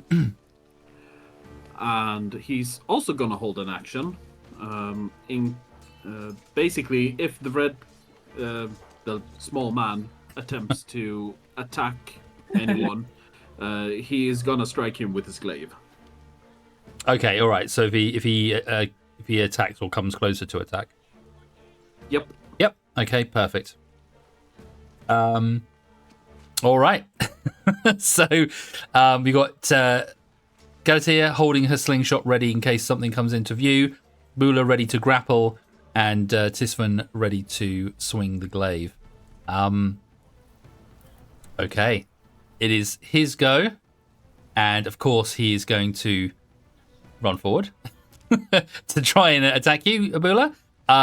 So let's do this in the order in which your initiative is in. So Galatea, you can now see this little horrible man with a red hat and a big curved blade coming towards Bula. Looks like he's going to attack her. Would you like to make your attack with your slingshot? Absolutely. And what is it that you've got in your slingshot? Is it just stones? It's just like a little stone. Stone, okay. Yeah, little projectile thing. Yep.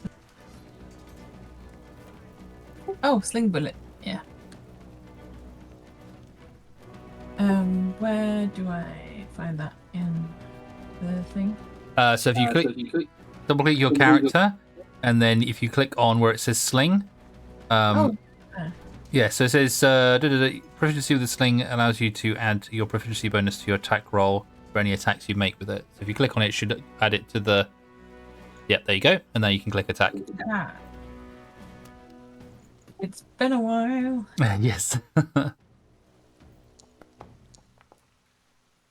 No. Unfortunately not. No. So you draw back, seeing that some sort of creature with a red hat in the distance. You pull back with your sling with the stone, and you fire it. But unfortunately, perhaps do you use the slingshot a lot? Is it something you use very often, or is it something you just sort of use now and again when you have to? No, I use it fairly often. Okay, so it's not the fact that you couldn't judge the distance or anything. It was just that you're maybe at a funny angle with these briars. You're still sort of in a narrow part of the tunnel, whereas everybody else has sort of got in the middle of this widened room. But for whatever reason, you can't quite get the angle, and the pebble just whizzes over his head. Yeah, it's more like panic, panic. Oh, release. Perfect. And, hit. Okay, so yeah, unfortunately, the sling does not hit its target.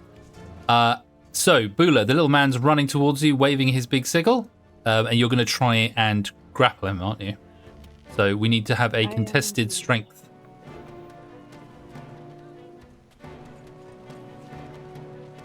So if you can give me your strength athletics. Oh, that's pretty good. 17 plus 3 is 20. Okay, and he's going to roll his strength. He just has normal, so let's go for that. Oh, and he has he has also got a 20.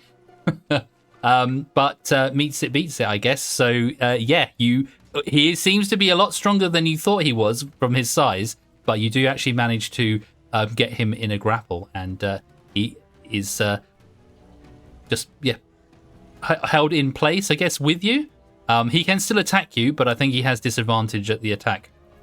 But you manage to hold on to. But before that happens, we'll get Tisvan to attack with his glaive. Perhaps a little bit more less of a swing, more of a prod, maybe, just so we don't hit Bula. Yep. So if you'd like to make your attack.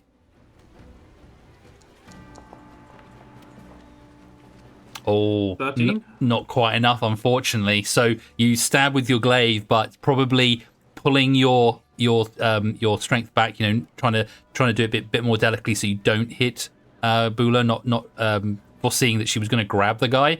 You kind of pull your punch a little bit, and you just don't get quite enough of the right angle to be able to stab this little guy as Bula grabs him. Fair enough. But you wouldn't want to hit Bula, so you didn't put your full force into it. Okay, I think that's everyone who had something held. So now it's the red cap's go. So you managed to grapple him, but he can still make an attack against you, albeit with disadvantage, and he's going to try and. On that note, sorry, just quickly, because he is technically classified as restrained, is he not? He's grappled, not restrained. Is that different? Yeah, if you're restrained, it means you can't move or do anything. When you're just grappling someone, you can still you can't move, but you can't move spaces, so he can't move away from you or anything. But he can still attack you, and you can still attack him, but just at disadvantage. Okay, thank you. So he is going to try and stab you with his very long sickle, unfortunately. So let's see what happens.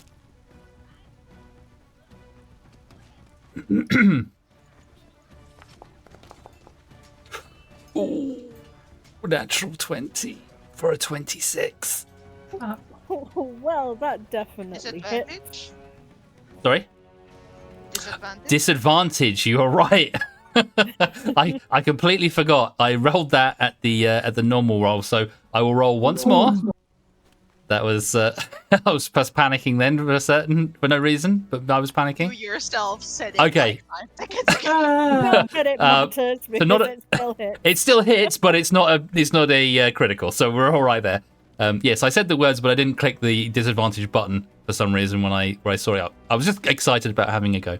Anyway, You're he also still does excited. hit, though, unfortunately, so let us roll some damage. Ooh. He does 12 points of damage, slashing damage to you as you grab hold of him, but he brings up the sickle in between you and he slashes at your chest with this big, and it rakes across you, drawing blood.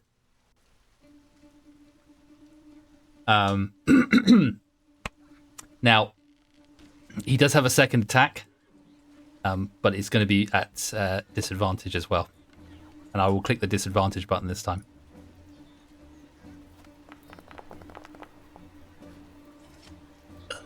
That's another hit, I'm afraid. I rolled a 19 and an 18. Well, being very close quarters and with a large sickle, and you're basically holding on to him, he draws the sickle up again between you and makes another attack. But this time he only does 7 points of damage. I know that's not news you want to hear either, but he does another 7 points of slashing damage to you, really cutting into you. I'm going to... he is... as he slashes you backwards and forwards, he just has this maniacal laugh as he slashes you and says, touch my things, never again, never again. And that is the end of his turn. Kane. Well, how dare he? Has this guy taken any damage yet? He has not taken any damage, no.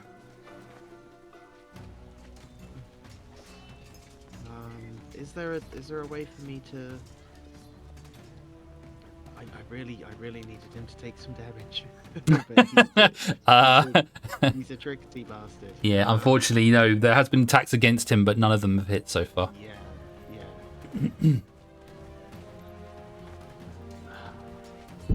I think, is there a way for me to get past people? Yeah, you can certainly get up to him. Yeah, there's enough room to get all the way around. Okay. In that case, I won't cast what I was going to cast. Instead, I think that it will be another shillelagh followed by an attack here to try and take this guy out. I'm gonna have to kind of, politely tug my sleeve away from Galatea and get into the thick of it. Oh, they had 2 hands for the sling, so it's gone already. Is that positioning okay? Yeah, that's fine. Yeah, you can get around to there. Okay, so Kane doesn't feel as guilty tugging his arm away then. And yeah, I'll cast Shillelagh because it's free. Yep. And sorry, were you attacking or? I was. Okay. I think what I done last time, maybe was I cast Shillelagh and then I done a quarterstaff attack. I think maybe I should just hit attack on Shillelagh instead. Possibly? Yes. Yeah, I think you should do that. Yeah. Oh, okay. Even I can't hit this guy. Yeah. Unfortunately, yeah. You cast the spell on your staff, and does it glow? Does it change in any way? I imagine it glows like a bright blue normally. Red blue. Okay. So yeah, so it glows as it would before, maybe slightly dimmer than you're used to, and again, it has this almost like a violety kind of hue to it. It's definitely not the blue that you normally expect. And in fact, the light from your that you put onto your shield also had this same sort of kind of off tint, like almost getting into sort of a pinky violet color on it as well. But you swing, and again, because Bula is holding on to this creature, you're sort of pulling your attack a little bit, and you swing and at the last second pull it back just in case, because you're afraid you might hit Bula, and unfortunately you miss.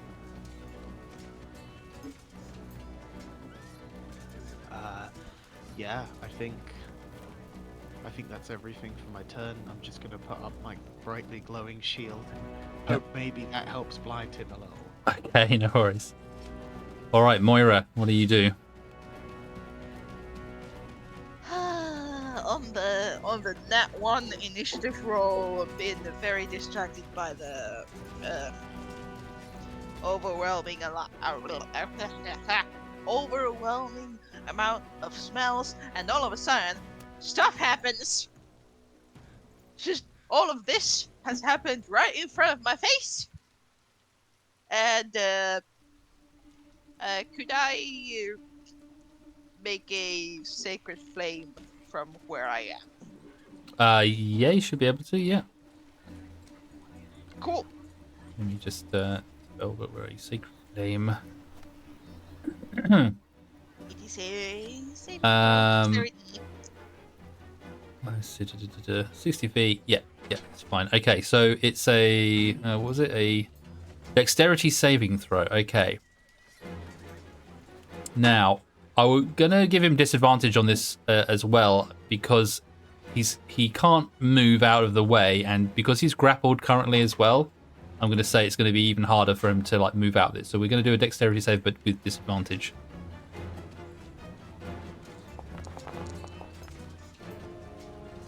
Okay, so he gets an 8. He can't quite move out of the way. And yes, your sacred flame hits. So would you like to roll some damage for me? This is 1d8 Hmm. radiant damage.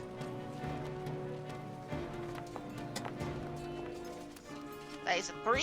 3. Okay, so yeah, you send back down your radiant light, and yeah, you again being careful to try and not to hit to Bula, who's holding onto this thing. You send it down, and it does slam into him.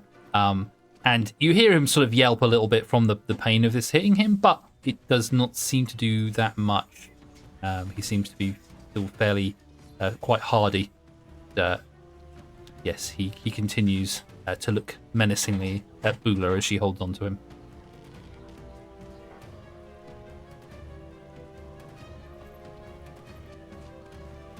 Is there anything else you'd like to do? No. No? Okay. Top of the round, Amoros. You can see Bula is not in a good way. She seems to be fairly heavily damaged. She's holding on to this little guy who's slashing away with this sickle in her direction. Yeah, let me think of what I actually can do. My arsenal doesn't really have that many things I can do in this scenario, especially with Amoros' current mindset. But he will give his best at least to get us the fuck out of here. So, magic missile. Let's see if that will do something for us. Magic missile will definitely hit, so it's impossible not to. So if you want to make me your 3, your damage attack, or make your damage attack.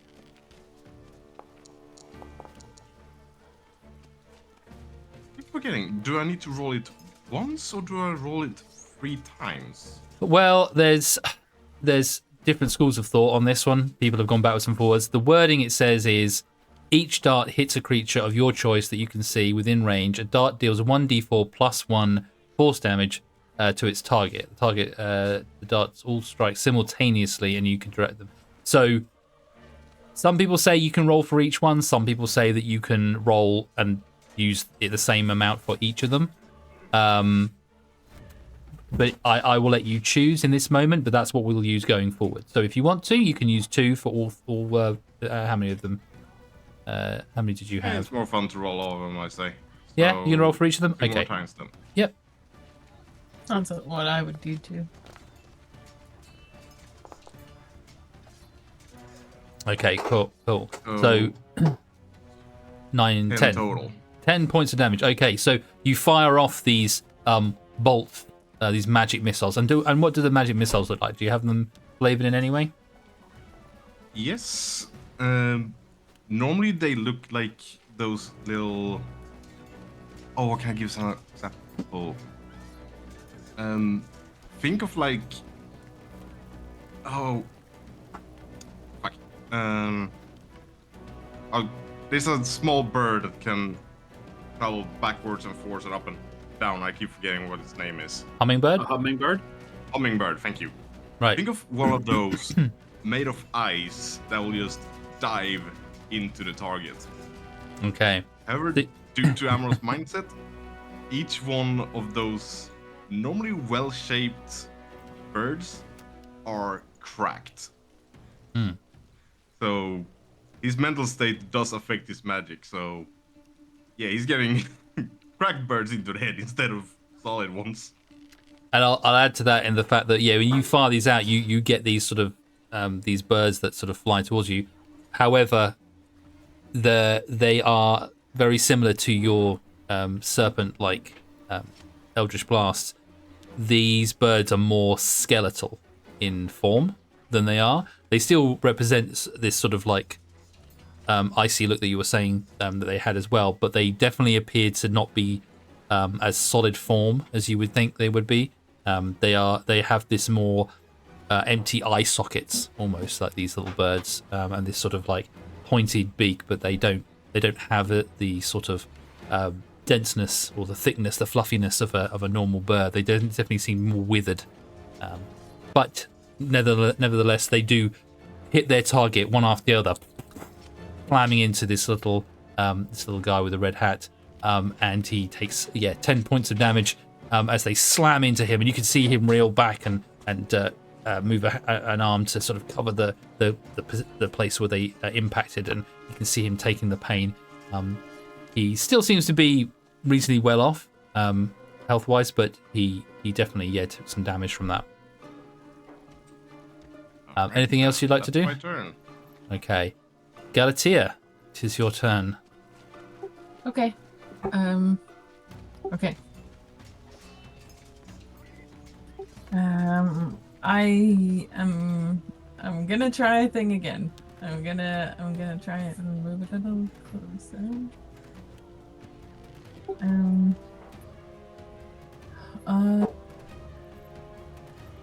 What is? I would like to try and levitate the guy. Okay. Let me just have a look at the levitate spell. He is being held by Bula at the moment. Oh yeah. What about that? One creature or loose object of your choice can you see within rises vertically 20 feet and remains suspended there for the duration. The spell can levitate it. So, I mean, guess if she's holding him, then probably not. I forgot about that. you could.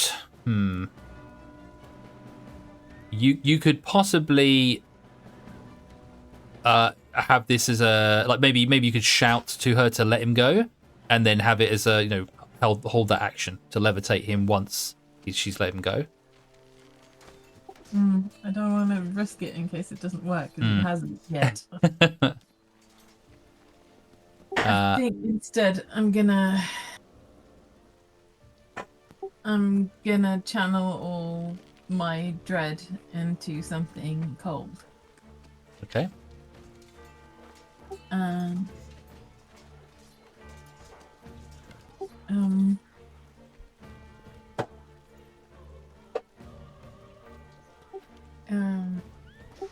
Which one can I do that doesn't hit other people? Can I do Ray of Frost? Where's Ray of Frost? The beams throw them makes a spell check. On a hit, it takes 1d8 and its speed reduced by 10. You could do that, I guess. Yeah. Cool. Do I have to move closer, or is this good? What does it say here? 60 feet. So no, you didn't have to move any closer. Cool. I'm gonna try that. Okay, go for it.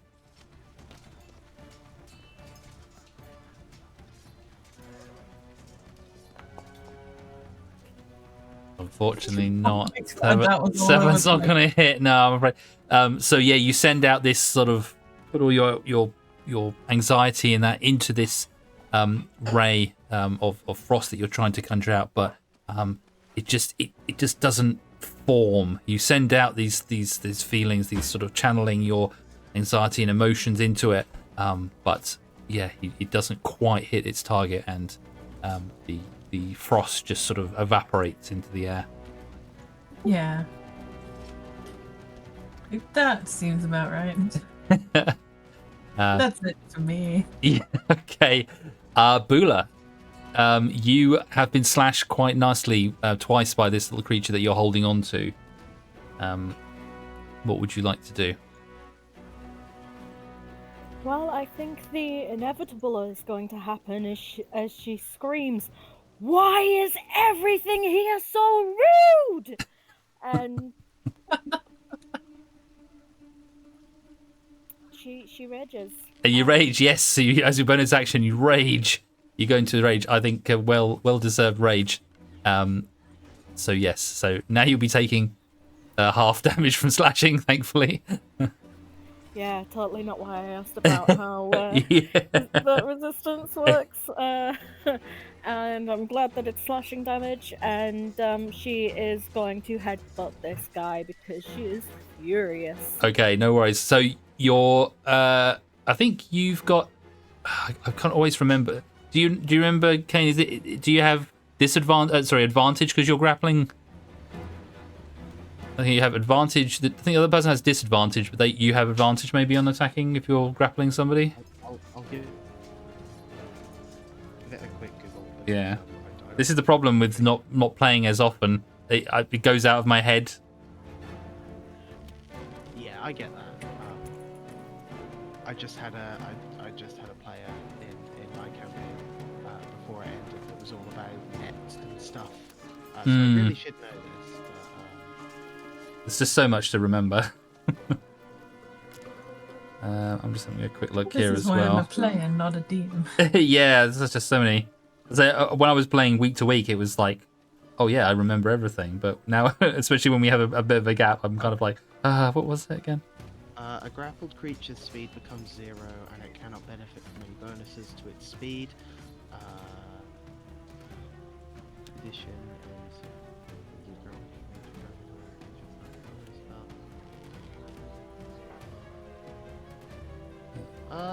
is it looks like The strength, athletics, or dexterity acrobatics to try and break free, and you can't move. But perhaps there's no difference to attacking then. it doesn't look like there is. No. No. It's purely an effect on the speed. Well, I gave myself disadvantage. That doesn't matter. We'll say that he was caught up in the moment of surprise being grappled. So yes, so you can attack just regularly if you would like to attack him. So you're going to headbutt him, are you? I am indeed. Okay, go for a headbutt. Oh no, guys, what's going on with your rolls tonight? Jeez. We're trying. That's a 9. So unfortunately, even though you're holding on to him and you try and headbutt him, I think because of the angle, because he's quite short. I don't know where you've grabbed him around the middle or where you grabbed him, but he's at too low of an angle and you can't quite get head-to-head contact. I imagine she probably has him at like the shoulders, and that's what's giving him the free rein to still slash his weapon. Right. My question as well is, do you want to continue holding on to him, or do you want to let go of him? Oh, she's gonna keep hold. She is angry. Keep cold. Okay, no worries. I suppose it doesn't really matter now that we're saying that I don't get disadvantage with my attacks. So I was thinking perhaps it would be worth keeping hold of him, but now that it doesn't matter, then it's up to you if you want him that close. But okay, so you've done your bonus, you've done your action. That is the end of your turn, I believe. That is indeed. Okay, Tisfan. Tisfan will move a bit up to try and get a better angle on the guy, and he's going to try to hit him with his glaive again. Perfect, go for it. Oh, yes. There we go. Oh my god. Yeah. Natural 20. That's 3 natural 20s in the campaign so far, all in combat, so I think. I think so, yeah. Perfect. All right, 25 definitely does hit. Yes, you bring that glaive down on him. Let's roll some damage. Please let this be the end. 12 points of damage. Very nice. Okay, yeah, you slash this this little individual as he's being held by Bula as well. And you bring it down, cutting down the side of his face and his arm. You do a significant wound, and he's definitely bleeding profusely now from that side. He still seems to be with it though, but he seems, if possible, even more angry than he was when he first came down this tunnel. Question about our rule for critical damage. Yes. Didn't we say add? Oh yes, so it should be 13, shouldn't it? So. Wasn't it one full and then the roll on top? Yeah, wouldn't it be plus? Oh, 10 here? yeah. Sorry, I've completely forgotten that. Yes. I was going to question that myself as well, because I was like, I'm sure you said that at the start of the campaign, critical hits got Yes. Their entire hit plus whatever you roll. Exactly. It's been a while. So, so what did you roll? You rolled a 9. 12. All right. So you rolled a 9 plus a 10, so that's 19. Excuse me. 19 plus 3, so that's 22. Yes, sir. Yes. 22. So I already took off 12, so I'll take off another 10. And that was enough to kill this creature. Oh no, hang on. No, wait. I think you can kill him. I took it off. I took off too much. Sorry. I took off too much. I'm dead. We're all like, yeah. Kill the creature. It's the wrong creature. Sorry. How much health did you have? You had 100%, didn't you? What did he call me? Yeah. Yeah. Sorry? What did he call me? I don't know what I said. The creature. Sorry. I was clicking on the wrong creature, and it was you, not the creature that I was aiming for. Sorry. I've given you. I think you were at 100% health anyway, weren't you? I think so. Yeah. Okay. Sorry. Right. Let's try that again. So 22 points down. Okay, there we go. I was wondering why I hadn't changed the character sheet. Perfect. Okay, yeah. So you slash down the side of this creature, doing an enormous wound down his eye, cutting down his face, his arm, and he is bleeding profusely. But he is still alive and staring now at you, this one. In response to his stare, Tisvan will just say, "Come at me." If only he could, but he's being held in place. Yeah, he glares at you, and his focus seems to be drawn towards you for that damage that you've caused him, but unable to move. He has little choice about his choice of attack. Is that the end of your turn, Tisman? Yes, sir. Okay, it's now his go. Right, let's have a little look. What have we got here? All right. Well, he doesn't really have anything else he can do other than attack. So, because you're still holding on to him, Bula, I'm afraid he's going to try and attack you again to get free. But it is a normal attack this time, not one with disadvantage. Oh, What's with the 20s? Natural 20. Can you stop that, please? The wrong person to get the 20. Well, the worst thing is that he had a natural 20 the first time, even though he had disadvantage. So that means he's rolled 20 twice now, which is extremely lucky of him. And very bad luck for you, I'm afraid, Bula. I'm sorry about this. And he is going to... Is it me, or does Faye just sound really excited? No, I'm not excited. I am. I don't want to do this amount of damage. So he gets 20, so you gotta give it to him. So, so he gets so it gets 2d4, so it's 4d4, but one of them would actually be, because it's the same rules, unfortunately, as you guys get as well. He gets 1 4 as well on top of that, because it would be the normal. Well, actually, he gets 8, doesn't he? Because it's the normal one. Yeah. So it would be 8. So that's 16 plus 17, right? So, well, no, it's instead of those dice that are rolled there, so there would be 2 4s and then we'll say 2 3s, because it's 2d4, isn't it? That he gets on a normal one, so it would be 4d4. 2 of them will be max, which is 8, and the other 2 will be 6. So it's 8 plus 6. which is 14. 14 plus 4. However, 18. cut in half because of rage. Definitely, yes. So it would be 18 cut in half, which would be 9. Which is my exact amount of health. But Ah. thankfully, I have relentless endurance. Hey! So I'm Hell going yeah. to drop to 1 HP instead. Oh, perfect. All right. So you. Oh my god. So he slashes you with all his strength, cutting you really badly. And for a moment, you see the light in her eyes. Kane, you look at Bula, you almost see that light twinkle out for a moment, but the rage within her keeps her standing somehow. I am going to, however, because of that, I'm going to have to do another strength check with you to see if you drop him. Okay. Because you reduced down and up to 1, I think that's fair enough that you would probably, your strength would be sapped, possibly at this point. So we'll see. If you roll high enough, you still hold on to him. So Am I technically still raging? yes, we'll say you are, because If you take damage, you continue to rage. is that yeah? So you're as long as you're keeping your damage up, in case you are, and because if you were down, you would lose it because you'd be unconscious, but you didn't go unconscious. You went down to 0, then back up to 1 again. But because you've taken so much damage and such a thought, I'm gonna say that we need to do another strength just to keep hold of this guy. Okay, that's good, because that means I still get my Yes, advantage on it. you do so- indeed. Yes.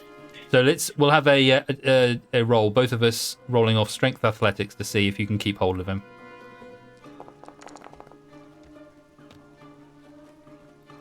I got a dirty 20. That's good. That's perfect. So yeah, you keep hold of him. You for a moment, your muscles relax slightly as he does this damage to you, and he tries to wiggle, but you grunt, you scream, and you grab hold of him, and you hold just that little bit tighter onto him.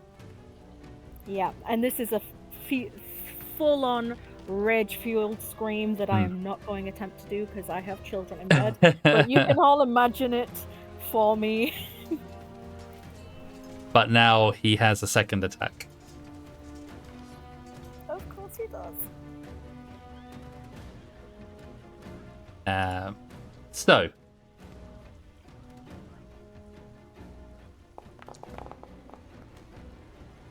does the 19 hit? Of course it does. He brings his sickle up one last time and does 10 points of slashing damage as he slices again against your arms, and as the blood splatters across the floor and your consciousness begins to fade, you fall back unconscious, and the little man wiggles free of your grip. Hi. And he just stands there above you saying, "My fire pit, mine!" Bit extreme for a fire pit. And that is the end of his turn. And Bula is unconscious. Kane, would you like to bring balance to this fight?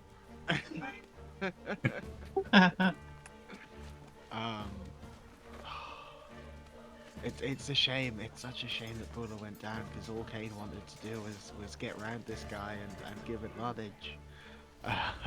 Oh no. But now he must finish what she started. It's a shame that I can't get behind him in case someone else wanted to come in. Yeah, unfortunately, he's against the wall, sort of. I suppose I could, depending on whoever comes next in the initiative.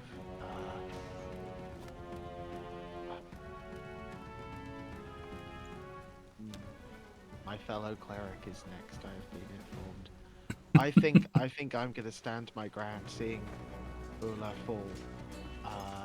to the left of me, and even with that grit and determination, he is going to raise his shield with his magic symbol upon it, that symbol of Argentine, and I'm going to cast Toll the Dead on this guy.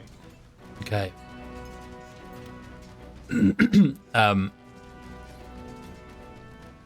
Okay, so I'm gonna make a wisdom saving throw. Okay, let's see how wise this little guy is. Very, very badly wise, I hope. Very not wise. 8. Probably not very wise. Fantastic. He's not wise at all. No. No. So I don't know if there's a way for me to make it a D12 rather than a D8. I don't know if it'll do it for me. It says the target must succeed in a wisdom saving throw, take a 1d8 necrotic. If the target missed any of its hitting point, instead takes a 1d12. So if you do the damage, was it versatile maybe? Oh, possibly, yeah. Yeah, if you click versatile, that might give you the option of doing a d12. That's it, yeah. Yeah, cool.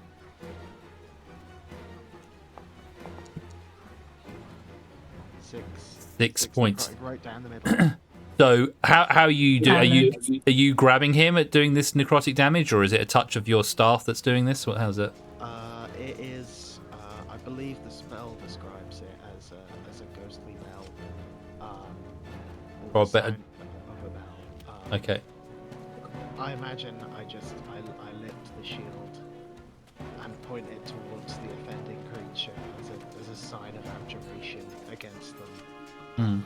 And Kane, kind of a very serious look upon his face, seeing poor Bula go down, will narrow his eyes and say to this sickle-wielding fellow, "May Argentol take you." The sound of the bell rings out. And as you cast this, and this necrotic energy burns into this little chap, you can see, his veins running up his arms and to his face all start turning black. And where normally you expect this dull, dolorous bell toning for death, instead you hear this light tinkling of fairy bells in the air that kind of sort of have a sort of a whimsical charm about them, and quite music, but it doesn't sort of fit with the amount of pain this creature is suddenly going through. It kind of catches you off guard. It almost sounds like the bells of fairies or something maybe flying above him. But he does take the damage and he falls to one knee. Still alive, but you can see him being racked by this necrotic energy. Kane is still, despite the strange twinkly bells that he wasn't expecting, he's still pleased by the result. Yes. And I'm going to take a bit of a risk here, and I'm gonna maneuver around without disengaging. Okay.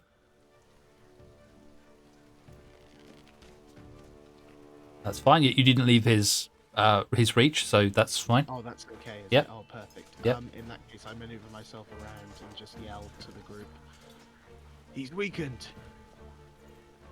Take the advantage and slay him." Excellent. Okay, and we move on to Moira. What would you like to do? And who is after me in the initiative? Amoros. Okie dokie. A few things have happened. First, Tisvan went where I wanted to run up to. Then, I don't know. It's been a long round. Bula went down. So many things. But I'm gonna run over to Bula. And I am going to spare the dying. Okay, it sounds like a good thing to do. So you touch a living creature that has 0 hit points. The creature becomes stable. This spell has no effect on or Okay. constructs. So yeah, you lay your paws on Bula's body, and you can't bring her any health to her to bring her back to consciousness. But as you pass your hands over her, you feel her life force stabilize.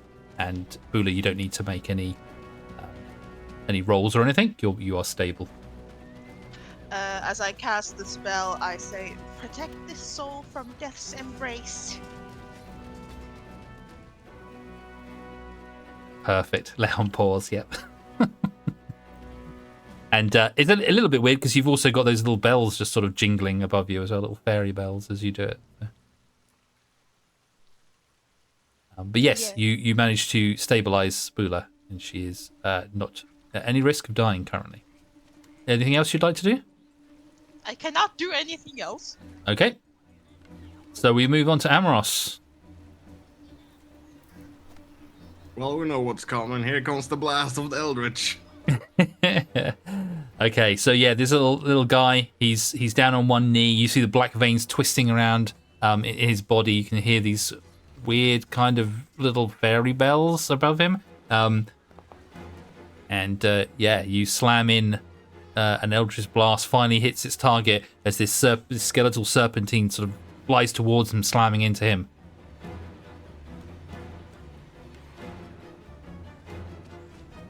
I'm struggling to press the buttons right now because I have a cat trying to eat my face at the same time.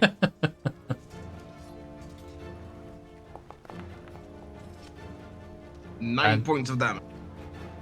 And with that, how do you finish off this creature as you slam this Eldritch Blast into him?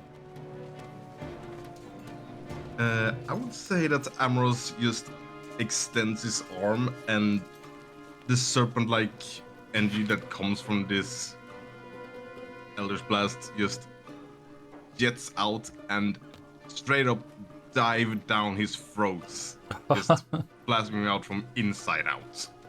Nice. So as he's got those black veins there, and he's sort of like screaming and shouting at the rest of you to get away from his fireplace. In the moment that he turns to you, his mouth open, the Eldritch Blast just goes towards him, and that serpent goes down his gullet. You can see it pushing its way down into his chest, which then seems to glow and inflate as you just hear the bones of his ribcage breaking from within and exploding out this energy bolt. And this creature just crumples to the floor, dead.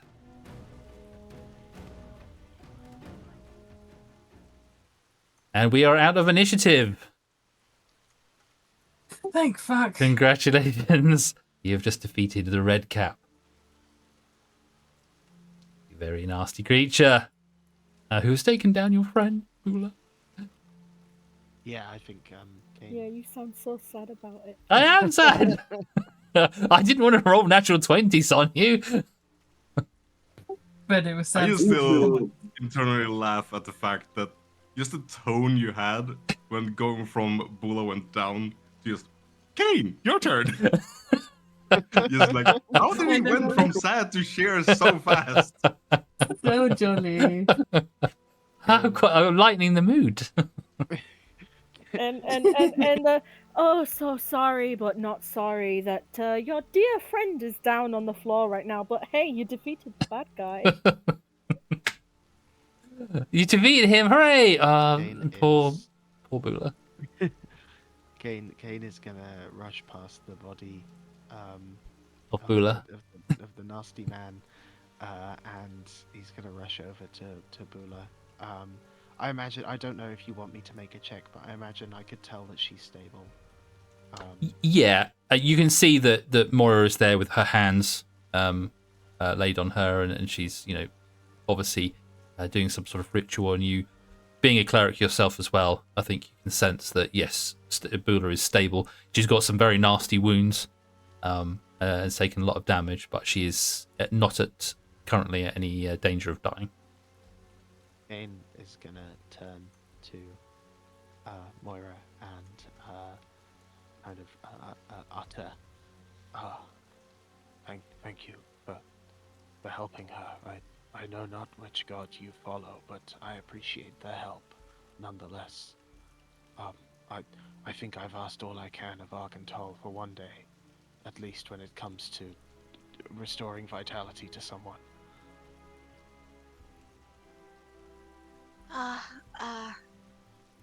Myself as well. This was all I had left. Does anyone have any healing potions or anything? No. I think I might have some bandages.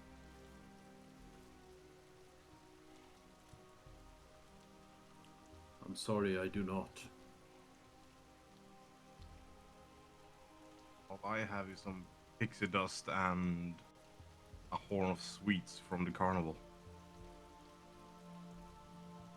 Cool. What do they do? Well, I mean, she's stable, so she's not dying. Kane's eyes suddenly light up in an idea, in a spark of an idea. He is going to turn to all of you and say, though I have used all of the favors that Argentol will lend me for one day, I have the ability to occasionally take the latent power that he gives me and channel it into something tangible, something that I can actually use. I can't do this often, but stuck in the brambles with my dearest friend on the floor bleeding, this seems like the best time, if any, to use this.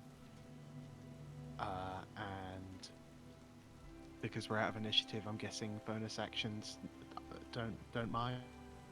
Yeah, we're not in combat at the moment. Matter too much. I will use my channel divinity to harness divine power and regain one level 1 spell slot.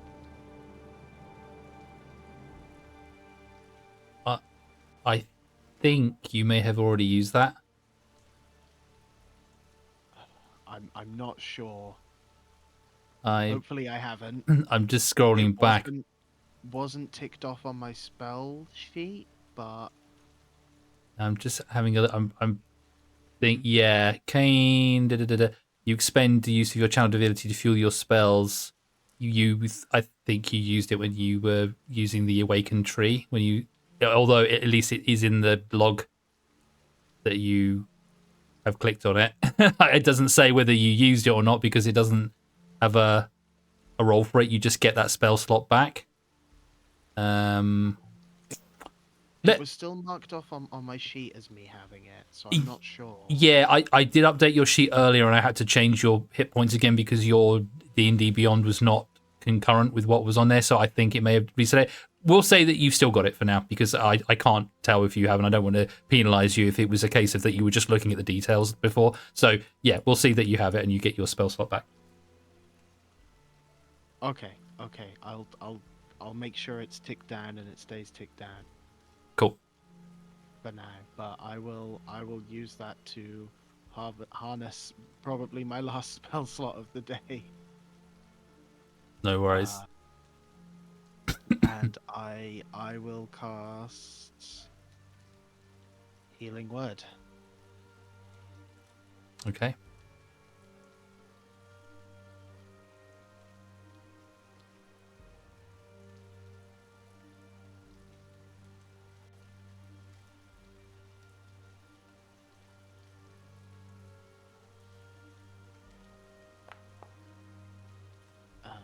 Healing Bula for 5. Okay. So Healy, yeah. So Bula, you have 5 points of healing as Kane channels his divine power and creates a spell to fuel you back with from the life that has been taken from you. And after a few moments, you take a breath, albeit a pained breath with the slashes that you have gained from the attacking creature. But a breath again that brings you back to consciousness, and you look up at the faces of your comrades around you and the ominous roof of thorns and briars swirling above your head.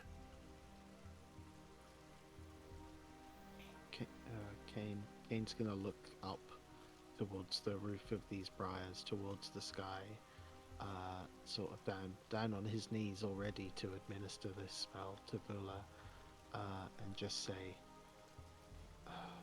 thank you again, Argental, for one final miracle this day. I fear that as a toll for these actions, something great and terrible may befall me, but for now I am happy, and I am thankful.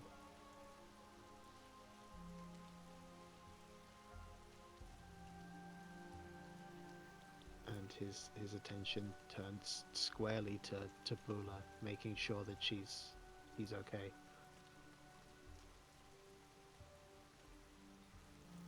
I'm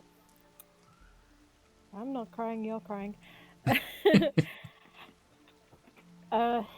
Bula, obviously noticing that Moira's hands are still on her, I think, at this point, is going to grab the little mouse and pull her closer into a bear hug on the floor.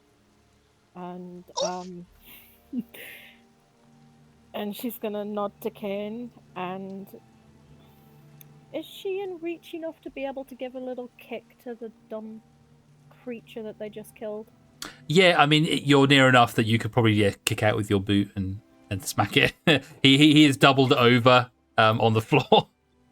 She lets out a grunt as she does it, like a strained, this hurts, but she gives a little kick to the creature as well as a final fuck you.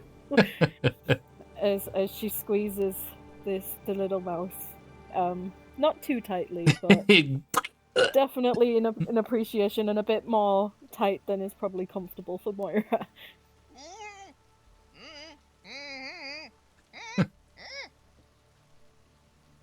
And at the grunt, she will let go, but she is very thankful to the mouse. And she's not going to acknowledge Kane yet because he was all sappy.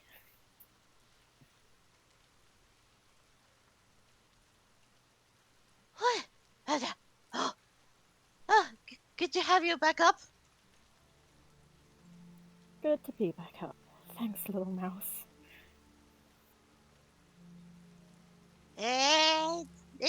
It's nothing. Can we rest now, please? We should probably go outside of these briars. Outside, inside, it doesn't seem to matter, does it?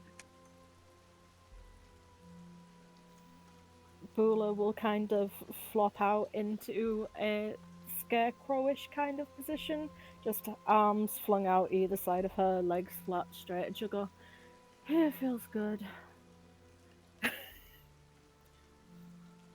and she's gonna like semi already fall asleep.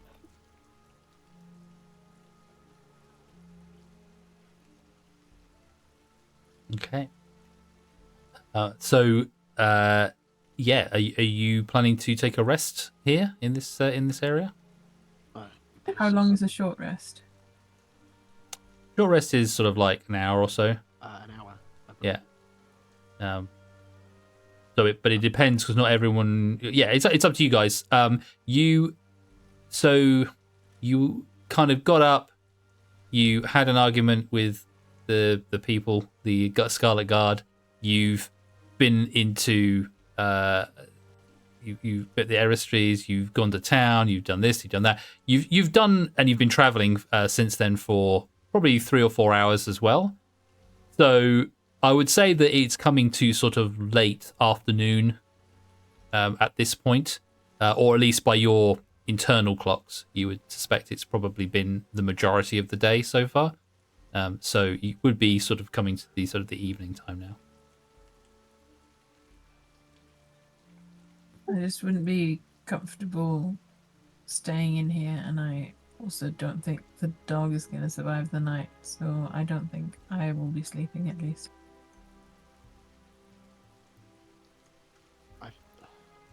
I think Kane agrees that it's time to rest, but he does think that a short rest is their best option, especially while still looking for the dog and being somewhere dangerous. But he supposes that while we have a campfire and we've fought hard for it, we might as well put it to some use. It's ours now. Yep. And the dumb animal, fucking, it's an animal now. We hate it that much, it's an animal. It dropped wood, so we do have that to light a fire. You do indeed. Yes, he had brought back 2 or 3 large logs of wood that he was bringing back to the fireplace. So yeah, you do have fuel at least to be able to burn if you would like to make a fire. You can use his hat as kindling. Yeah, Tisvan agrees that a short rest is probably the best in this situation. Okay. I suppose I'll loot the body.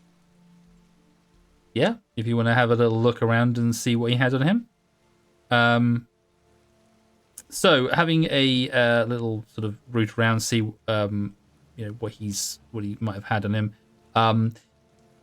You see that he has a small pouch that when you open it, you find 2 small stones inside, which that look like they have like a petal carved onto each one. He also has... Sorry. Yep. I got excited.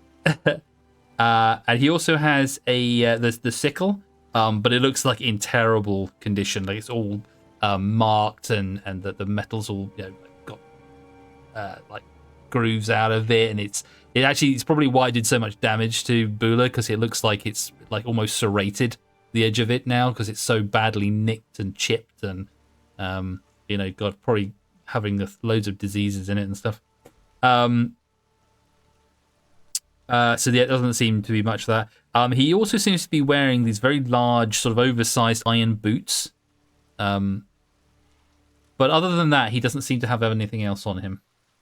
So what was the first 2 things with a petal on them? Sorry. They're 2 like shiny stones that have like a petal or a leaf carved onto each of them.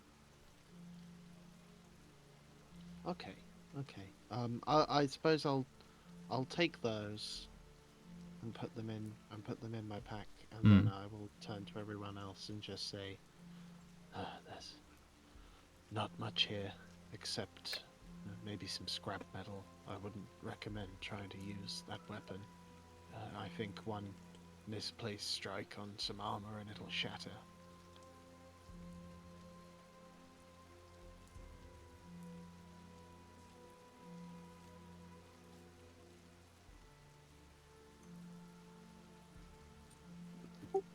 Oh, it is just gonna flop down. Trying not to touch the brambles or the people. And so, are you gonna take this time to have a short rest? Yeah, I mean, I don't know. Is anyone else sort of interested in what he had, or do they all just kind of shrug it off? Tisvan would look over the boots, see what condition they're in, and if they would fit him, since you said they were oversized. Yeah, so when you have a look at them, they're oversized for the creature, definitely. They probably would fit you as well. However, when you sort of move them around, they're very, very heavy. They're like solid iron, and you think that they possibly might give you some sort of, a little bit maybe increase to your armor, but they're definitely going to give you some sort of disadvantage with moving because they are so heavy. Yeah, Tisvan would still grab them. Okay. Because he's been getting hit a bit too much. Yeah. Yep. All right, yeah, you can grab those. So yeah, they're not in particularly good condition. They're just sort of like these iron made boots. But yeah, you can grab those, no problem. After he's done that, he's just gonna kick the body into the brambles that are beside him. To stuff them under. Yeah, and when you do that, when you do like kick the body towards the brambles, after a moment, you do perhaps maybe hear something and turn around, or maybe a few of you sitting down ready to rest. You do see this tendril of the vine slowly sort of wrapping itself around maybe one of the legs that's near to the wall, and after a couple of moments of it sort of wrapping round and tightening, it just sort of slowly drags the body in to the brambles and it disappears underneath. Tisvan would immediately alert the others to that. Gonna scoot closer to the campfire.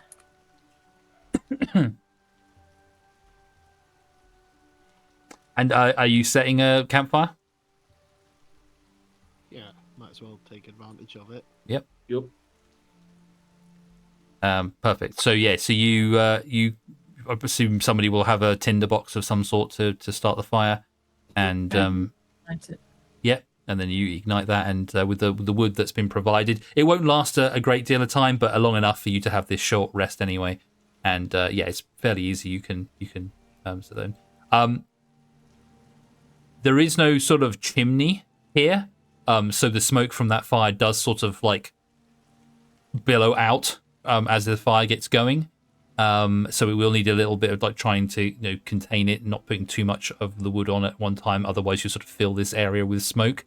But it does slowly sort of eep out of the like tiny maybe gaps or into the briar itself, eventually finding a way sort of out, so you don't suffocate. But yeah, it definitely gets a bit sort of smoky and a bit sort of close in there. Guys, it is on this. These two fires. Yeah, probably not so much in a contained area as you haven't really been in this sort of environment before, I would imagine. Not in this, but probably like a cave or something. Yeah, but you'd have probably a bit more ventilation than it is here. But yeah, it's you can maintain and make sure you don't suffocate. But yeah, so if you aren't doing anything else, you can take this opportunity to roll some hit dice, regain some of your health if you like. For those of you who don't know, you have hit dice. You're at level 2, so you'll have 2 hit dice that you can use. It should say on your character sheet which ones you have.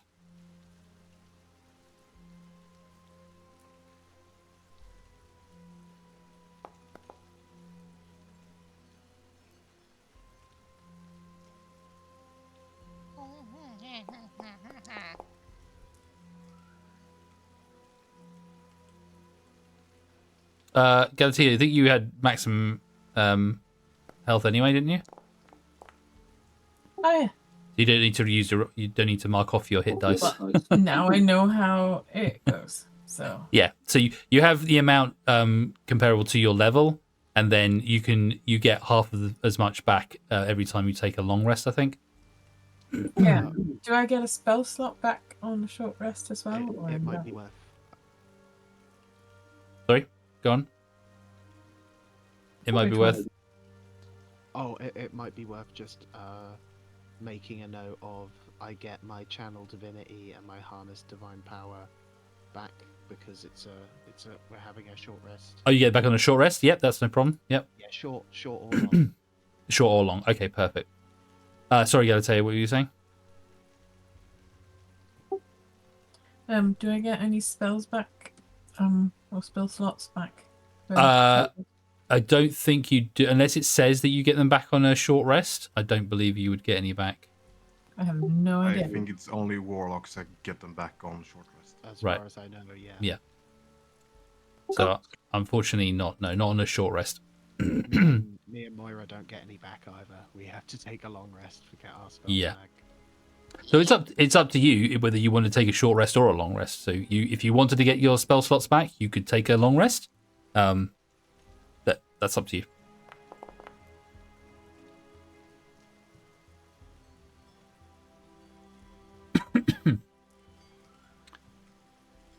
I'm gonna head off after an hour, regardless.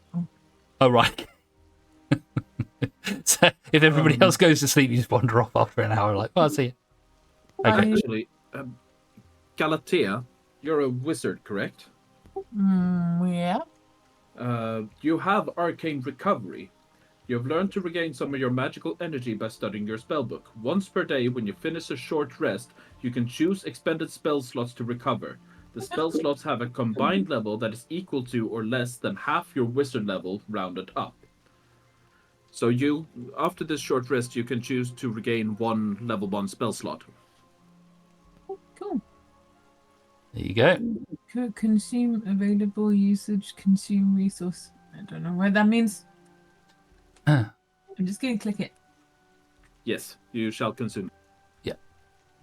So you've used the once a day amount you've got. When it's once per day when you finish a short rest. So you haven't, as far as I know, you haven't used it before. So nope.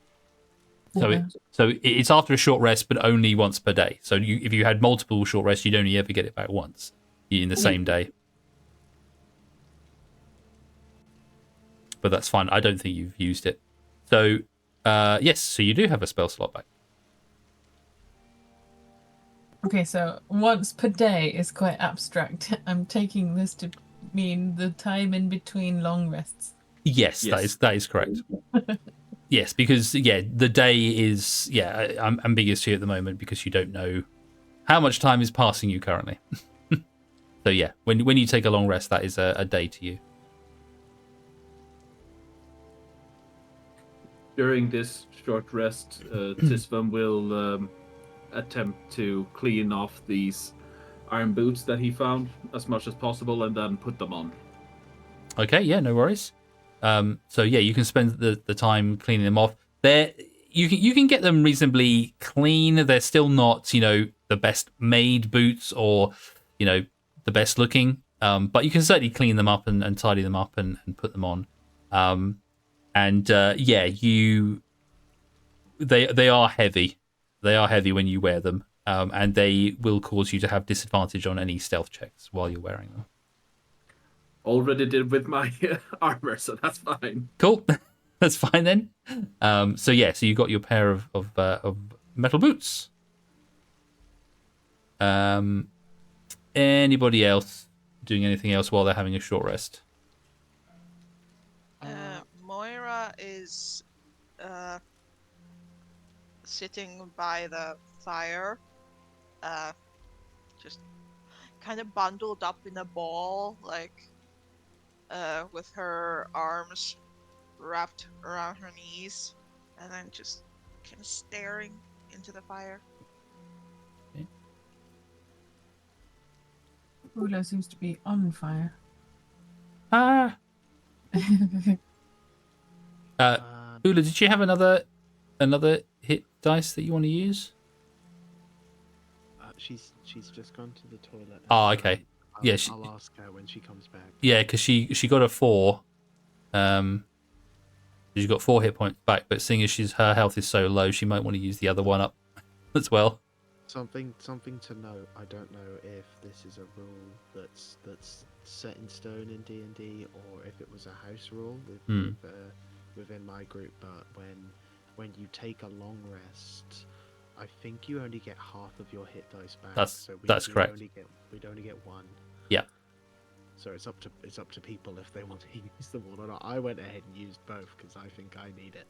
Yeah, I would say in this scenario, you haven't had a long rest for a little while. This is your first short rest, I believe, that you're having.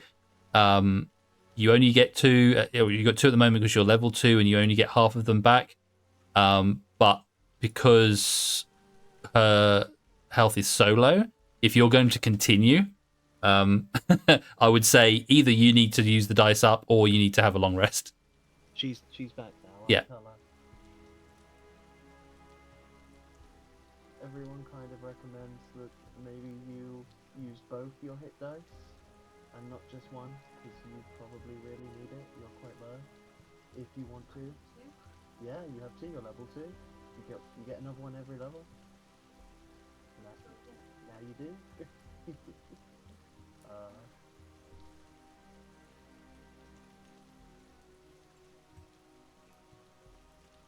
Okay. Better off using them now, because if you guys don't have any healing potions and you haven't got any other spell slots for healing, you want the maximum amount of health going forward, I would say. Yeah. She's just getting settled back in. Yep, With no worries. the laptop, and then I'm sure she'll roll one.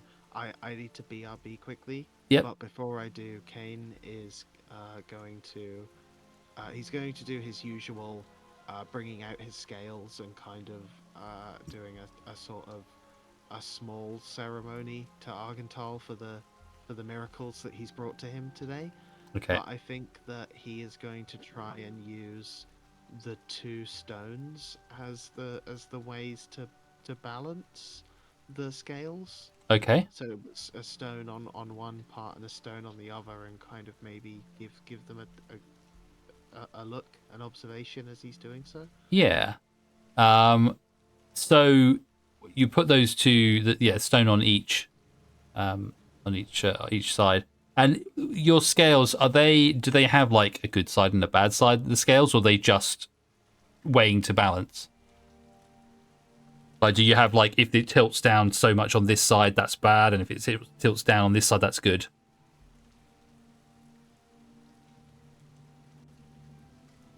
Oh, he was saying he was doing that and then going, wasn't he? That's right. Yeah, sorry.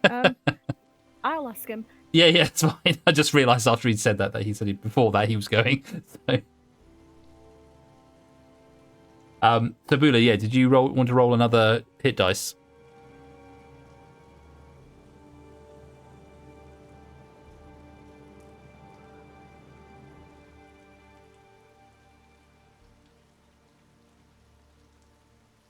Do you have another one to use? It says you've got 0 of 2, so you must have rolled twice.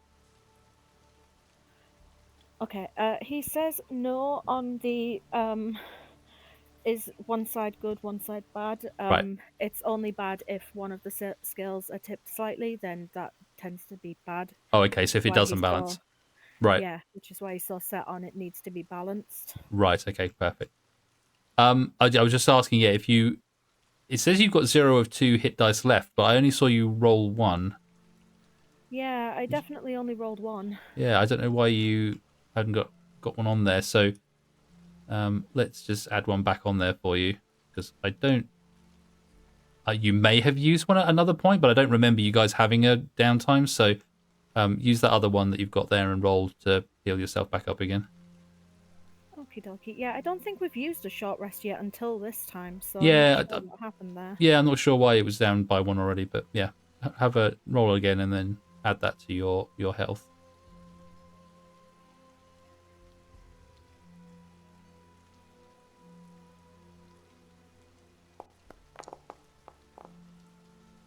Yeah, another 8. That's good. That's nice. That helps. Yeah, good. Okay, perfect. All right, that gets you up a little bit more. Right, so while we're sat here around the campfire,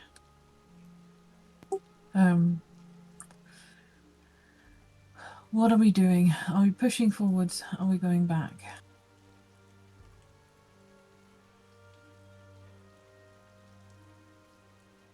What do you think?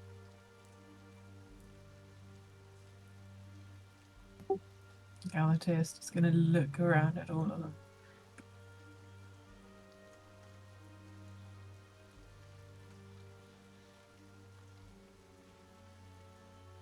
I am not going to lie. I was getting my Lucozade. I have no idea what Galatea said. I was just asking what we were doing. Are we going forwards or back? We've all short rested now and stuff, aren't we? Yeah. Yes. So, if you want to have finished your short rest, we can. Yeah. We're pretty tapped out though.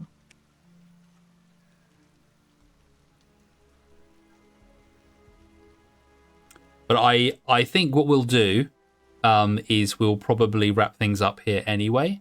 So if there's anything else you want to do for this short rest right now, then we'll do that now. But I think before you progress, whether you're going back or whether you're continuing, we'll start that off. I think the next week, which will give you a bit of time to have a little think about what your plans are. Fair enough. That's a good plan. Sounds I good. just figured we'd never talk in between, so Yeah, that's fine. So while you're around the campfire, if you want to discuss those things now before we end, just so that you've got those things out now before we start the next session, that's probably a good idea. While you've got this little bit of downtime. how are you all feeling? I will say, me as a player is fine with pushing on.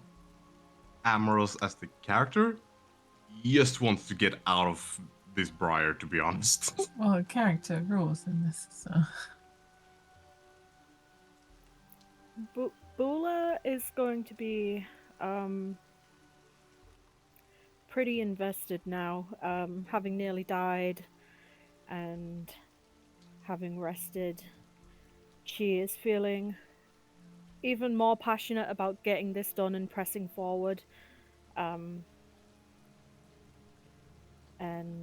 she will kind of just be like, guys, we can do this. We got this far. We defeated that thing. He was stupid and rude. And why does no one ever answer my questions?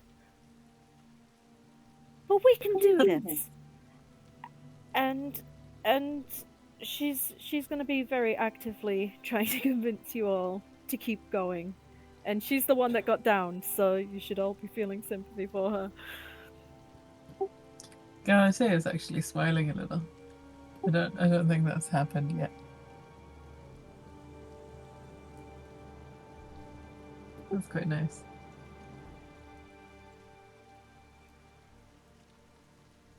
We have to get the dog. Bula will give a very good nod at the we have to get the dog. She approves. Galatea is also nodding, but not seeming super sure about this.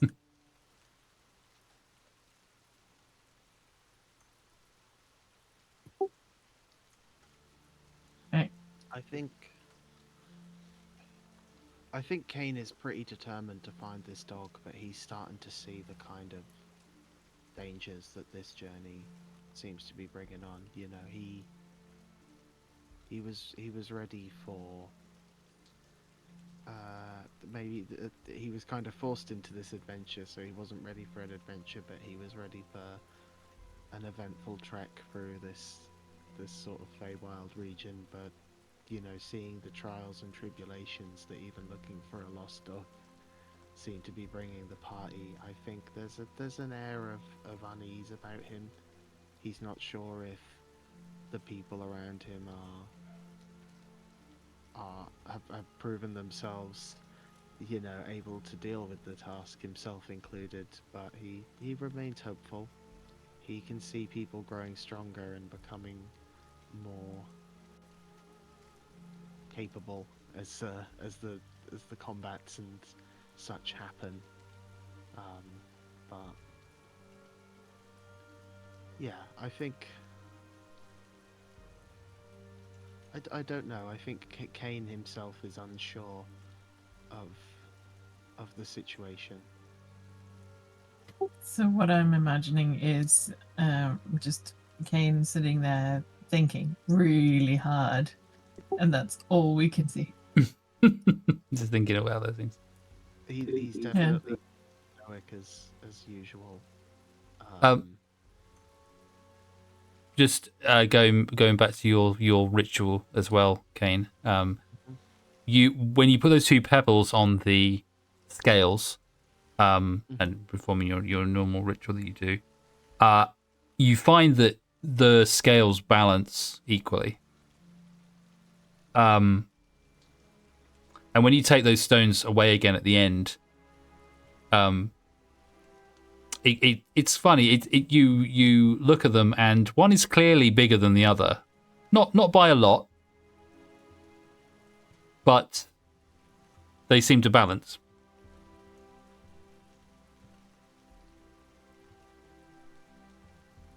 Okay, that brings some. Maybe it looks like there's kind of a wash of relief over Kane when it seems like they stay balanced. They don't just tip to one side. Hmm. And he'll kind of maybe not put the stones in his backpack and maybe put them in his pocket instead. Yeah. Keep them close, or in a pocket of his vestments. Hmm. And then he'll put the scale away in his pack and such.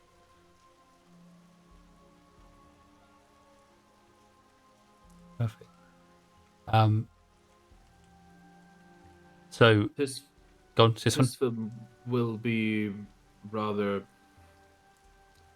apprehensive about continuing, seeing a person that he has at least started to care about go down like that. But if they feel well enough to continue, then he will take their word for it and follow.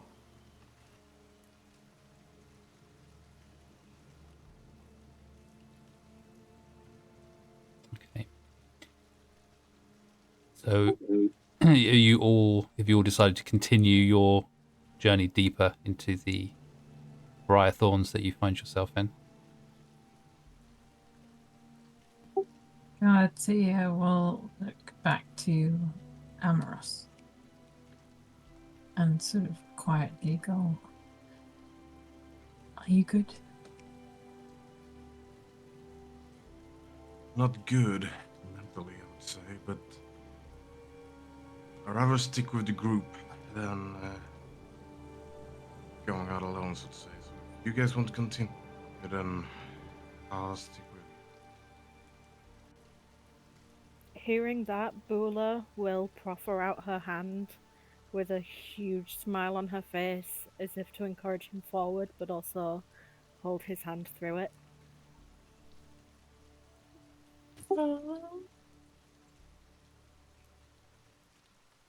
He will take your hand. He's a bit hesitant in all actions right now, but he will take your hand. She'll smile even brighter at that, and she'll look towards Kane and nod, as if ready to continue forward. Okay. And so you all, unless there's anything else, you all spend an hour sitting around this fire, tending to your wounds,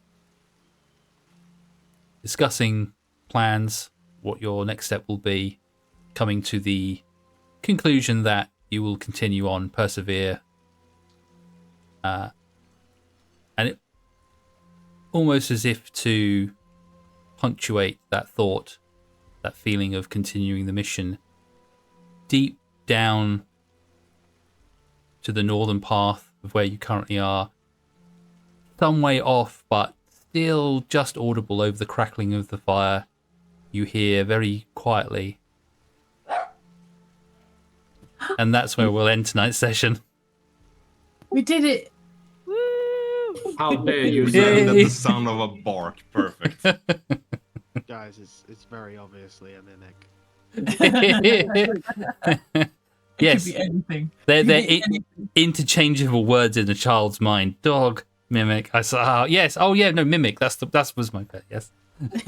Oh yes, it's a barking chest. Maybe it's the Feywild. Who's to say? But yes, thank you very much, everyone, for Mimics. another exciting session. Highs and lows. But Yes, Damn absolutely. it, now I need to make a D&D campaign where there's an NPC walking a chest as if it's a dog and it's actually a mimic crawling around with it. But yeah, I hope you all enjoyed yourselves, and we will Absolutely. try and pick this back up into a regular D&D session now that we're beyond the New Year and Christmas and all those bits and pieces. Mhm. Woo! yes. I can't wait. This is how I'm feeling right now. All the rolling around. And with that, I will draw this episode to a close, and we will look forward to playing again in another couple of weeks.